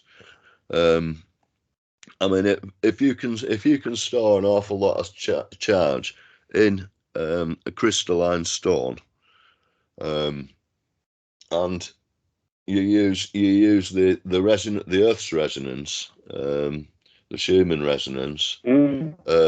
No, so your structure will interact at that wavelength, and then you have two of them what oscillate and shunt a current back and forth, and then that kind of gradually gets bigger and bigger because it's been fueled by the vibration of the Earth. Presumably, it'll get up to a level where you know it's a capacitor that you can fire off. If you can direct where that goes, I suppose you can transmit energy to anywhere with a receiver, like a copper dome roof, and then and again, yeah. And again, Nick, that's the vote. Diode system is that, you know, you see that line and they have the different, and they mark the waves along it. It's the same thing, isn't it? It is, yeah. It is. Diode calls it. Yeah, and if you get the phase correct, you know, you can that'll just carry it. I mean, Tesla said he could crack the world in half with an half horsepower engine, didn't he? You know, that's how much energy you can store in resonance, in resonant systems. I'm gonna speaking of power, I'm gonna hit the share screen on here. Just want to give a little. Let's see here. Yeah. Can you guys see that? Well, let's have a look. No. Not yet. We can just still see your little dot with your picture in it. That's what I can see. Really? Okay. I can see. Oh, yeah. Let me try again. In the share screen. Okay, hold on.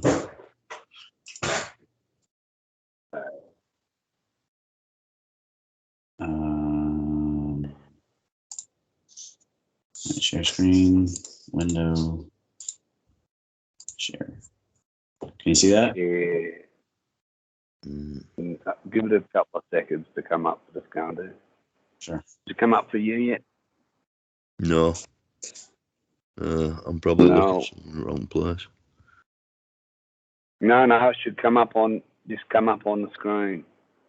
So at the moment, you'd have a little bubble in the middle of your screen with either possibly Ramon or my little picture, and it goes. Yeah, I haven't been getting that for some reason. I've got welcome Nicholas Gartside, and I can't seem to get shot of the pigging thing. I'm not sure why it should be sharing. Should be sharing to your guys' screen. Oh, hold on. It cut out again. So maybe it's having some kind of problem. Maybe you haven't got enough major malfunction, Private Pile? Let's see. Because bandwidth seems to, if you've got low bandwidth, it seems to play up. I mean, that could be an issue. What I'll do, so that I've got it open on the phone. I'm going to close the computer's Skype and open it again. Oh. Maybe I'll close some windows here and Man. Yeah, I can move this one. Might be a memory issue.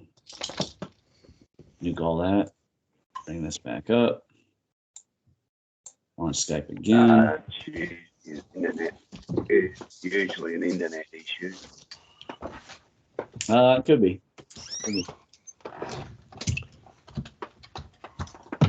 Call.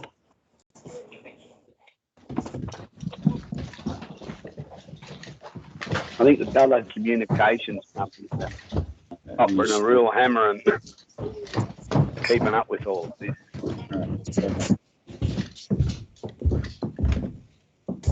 It should be able to come through. I don't see why. Something's happening. Something's happening. There you go. I've got a different screen. Now, okay, good. Put this back on. And we've got a bomb, and we've got planet, and yeah. we've got EPEMC, science fiction and space. Yeah, so this conquering the solar system.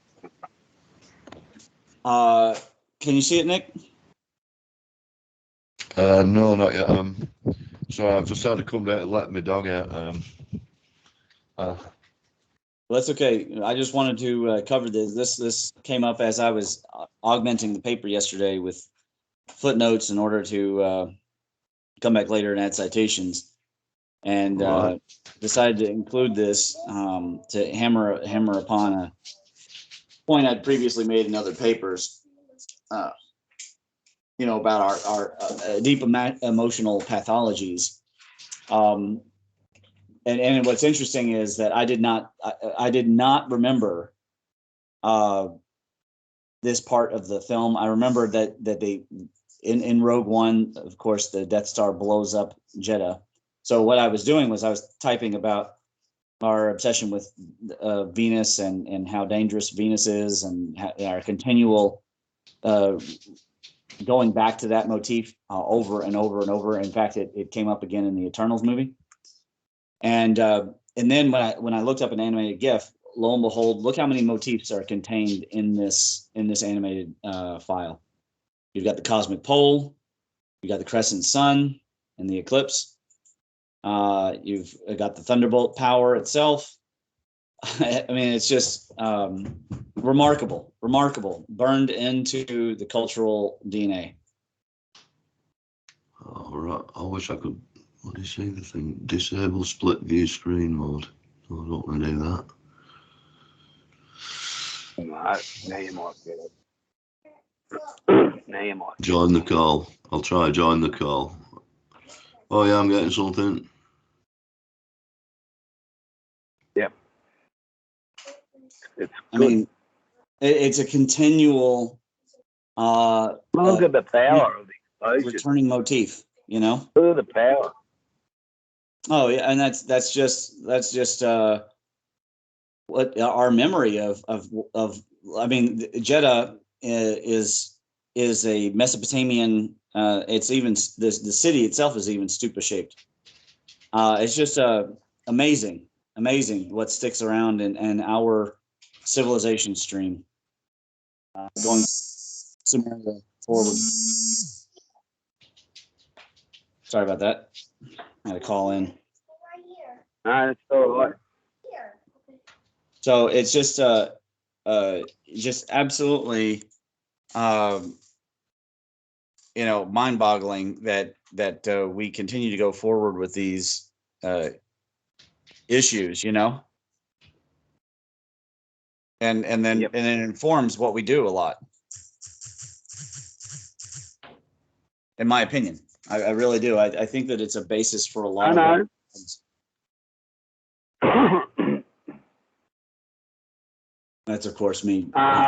Well, you know a lot more about the human body at that level than I do. And Jason Fung, who I was listening to yesterday, so he was talking, and he has a view that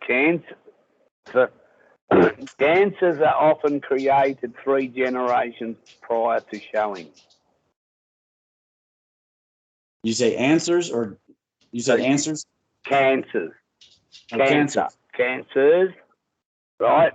So he's of the view that let's say, for instance, I radically change my diet to eating a lot of carbohydrate, that I'm now changing myself, but the big change comes out in the third generation.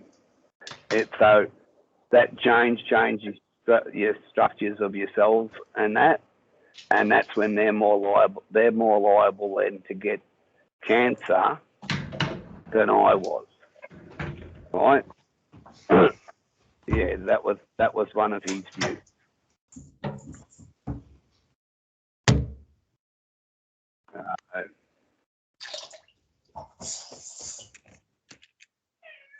I don't know what your view would be on that, Ramon. Oh, yeah, no, I'm listening. I'm agreeing. I'm just doing my work while I'm listening. Yep. Because he's actually quite interesting. He's he was a kidney specialist, and he worked out that a lot of problems people have, and he maintains you should fast 1 day a week. All right, because that was your natural human. We evolved. Well, they say a lot of these cancers manifest themselves in gut problems, or some parts of like tooth surgery where they used to put these spikes into your jaw and there's necrosis underneath it, and then of course that finds its way into your stomach, and then next thing you know you've got a stomach cancer, so I think a lot of these cancers are caused through gut infections of one type or another. That too. Yep. That does seem likely,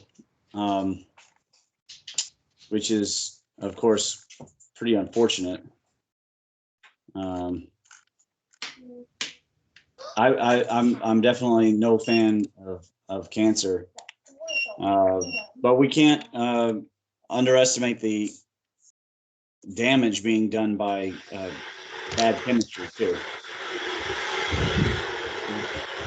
These chemicals in our food supply are having a huge effect, and probably it's interacting with the gut flora. In Chinese medicine, it's very straightforward. Anything that doesn't promote life would necessarily promote the production of pathogens. So there's nothing mysterious about it from our perspective. Yep. Totally. It strikes me as a bit curious. I don't even want to talk about it too much, but I heard that there was some components of these bloody jabs have got the RNA is collected from some bloody horrible dead bit of cancer cell off a specific woman that they've managed to keep alive for like last 50 years and generate clones off it, which they can stick the medicines onto. It just sounds bloody horrific. What sort of medicine is that? I'd really prefer to stick to barbaric. I can't imagine what sort of what they've been messing around with in these things, but it all sounds just something out of a horror movie. Oh yeah, it does. It sounds like it's out of that Prometheus movie. Yeah, well, I wouldn't put it past them, I wouldn't put it past them. In fact, when I was 17 years old, I went down to Germany and I wound up at this coronation camp, Dachau. They made the officers' quarters was a museum. Like, it was a fairly horrifying afternoon. It really was. But anyway, this is where they were starting experimentation on these unfortunate people who were in there. seeing, well, just doing all sorts of things to the, you know, say how long they can freeze them for, what temperatures they can survive till, you know, various horrible things like this. And these doctors were completely oblivious to any suffering they were causing these people. Totally, absolutely. They might as well have been. I mean, I'd be sick doing that to a rat, never mind a human being, you know. But these people are made of something different to me. Really are, you know, horrific. Again, you know, in the name of science as well.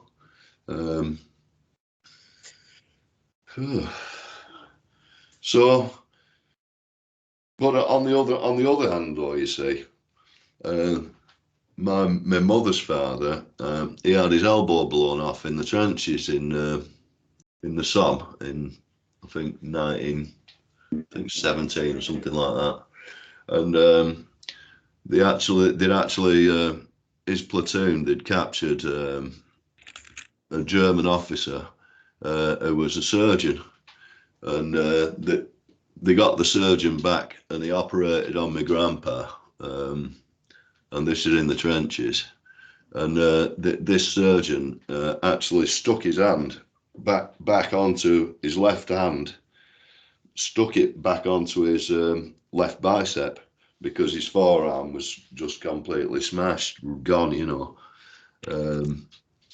and he could actually move his hand after that, and sort of after the war he became a postman of all things, you know, delivering the Royal Mail, and he used to get paraded all to these different hospitals to you know, to show off his, well, for these doctors to study his the surgery. But the method of operation seemed to die with the doctor who performed it, you know. Successful operation in the trenches, and they didn't adopt that particular, well, saved his life, no doubt, you know. Mind you, the gas, he'd been gassed as well, so that fine. He got him when he was 58. He died, a gas attack. So that's what got him. But so that's an example of the sort of doctors who you do want to meet, really. You know, there's just such a contrast in those sort of people, really. Just such a massive contrast, you know. Unbelievable. So,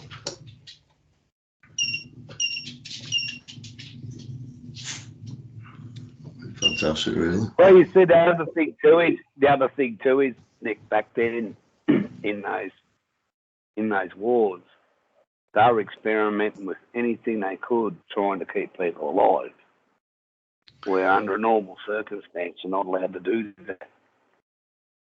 Well, I mean, when you imagine how many people died on the Somme, you know, it was absolutely astronomical that he actually got operated on in the trenches, and you know, a really complicated surgery like that, and he was successful. Absolutely incredible, really. Yeah. You know. Yeah. And the look of capturing his boys, capturing the doctor who could actually do something like that, and was willing to do it to a British troop, soldier, you know. So pretty fantastic, really. Mhm. They're good people, honourable people on both sides, and that's it. Yep.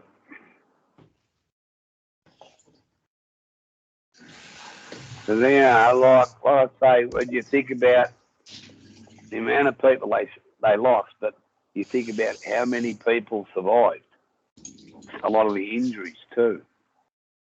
That was amazing as well. Yeah. Well, yeah, basically wiped out a generation, didn't they? I mean, all the towns around here lost thousands of people. You know, from 16 to 18 to 20-year-old. You know, just a long list of them. About 35 was from about 18 to 35. Yeah, Yep. yeah.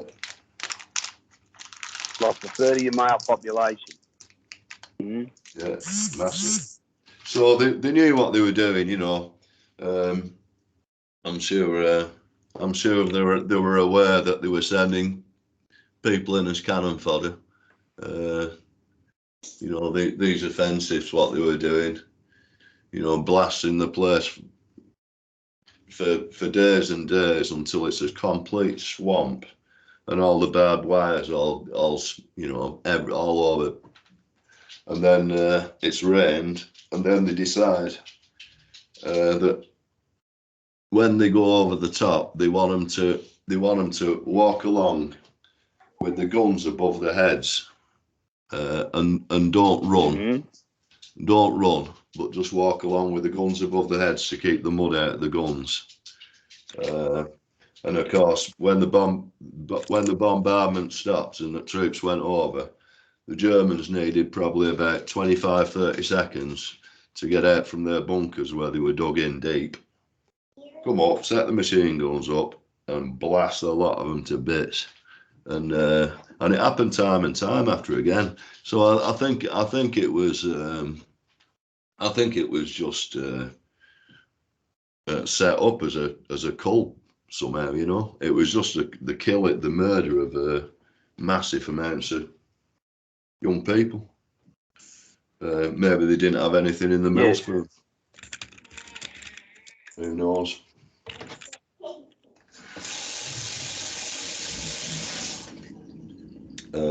Yeah, we haven't figured that out, but of course some people made a lot of money out of it. Well, that's what happens all the time. Yeah, that's right. Yeah. They needed targets for the weapons. Yeah. Yep. Isn't that a sad thing? I don't have much against people making money. I don't even mind that Mark Zuckerberg makes money. It's then afterwards the tendency to tell me how I should live. And whoa, isn't it interesting how that supports your making money, but not necessarily my freedom? It's kind of interesting how that works. And by interesting, I mean infuriating. Yeah, quite infuriating. I mean, what qualifies him to tell me anything? I've got no contract with him. I don't wish him well particularly. I've got no interaction with him. I don't care what he thinks or what he says. Keep it in my life. That's that, isn't it? That's right. You know? That's right. A1A, man. So I mean, it's about time a few other people started to understand this as well. That they don't have the right to tell me what to do, anything. They don't have the right to tell me to do anything or not do anything. They shouldn't have a fucking opinion. Most people. I mean, those who I respect their opinions, you know, that isn't a problem. Otherwise, keep them to yourself. That's that.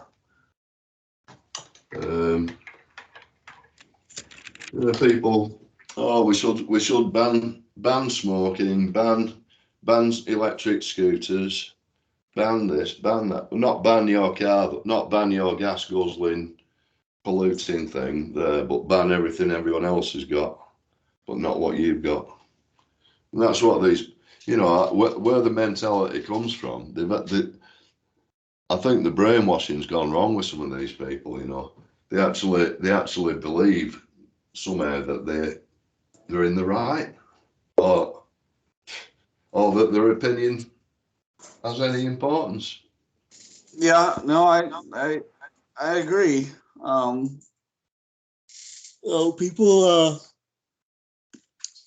People definitely. It's surprising what they're willing to do, you know, if they consider that they are right. Like the amount of punishment they're willing to give people, and we just haven't. It seems like we just haven't escaped that tendency, and that makes me sad. But also, you know, I'm a realist, so I don't mind the real truth. I mean, I mind it, but there's nothing you could do about it. So you just move on and live with it. it would be nice if we would again go back to the liberal values and the real ones. That was the debate I had with this guy Liberal Cluck yesterday. We'll see if he actually posts the debate, because I started off right away letting him know what a real liberal is, and it's just, you would think they have little supercomputers in their hands, and yet don't go and study the history, and that just blows my mind every time, because it's not that hard to look up, what happened in these battles, what happened in the world wars. It's all there. I just find the whole thing remarkable, from right or left. I see the same tendencies in both sides. Honestly, I think if that woman had her way that I was debating with yesterday, she probably would ban me. And she's supposedly on the right, etc. You know what I mean? It's like, I don't know. People get very zealous, would be the word that I would use. Why would she ban you? Why would she think she needed to ban you? Just because I was getting on her nerves. Yeah. That's it.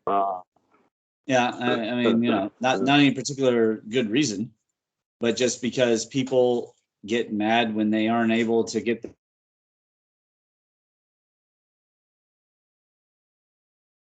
That's right. Yep. Well, an emotional response comes in if they can't make the objective one. If they can't do that, emotional response seems to work for them. Oh, I've crashed.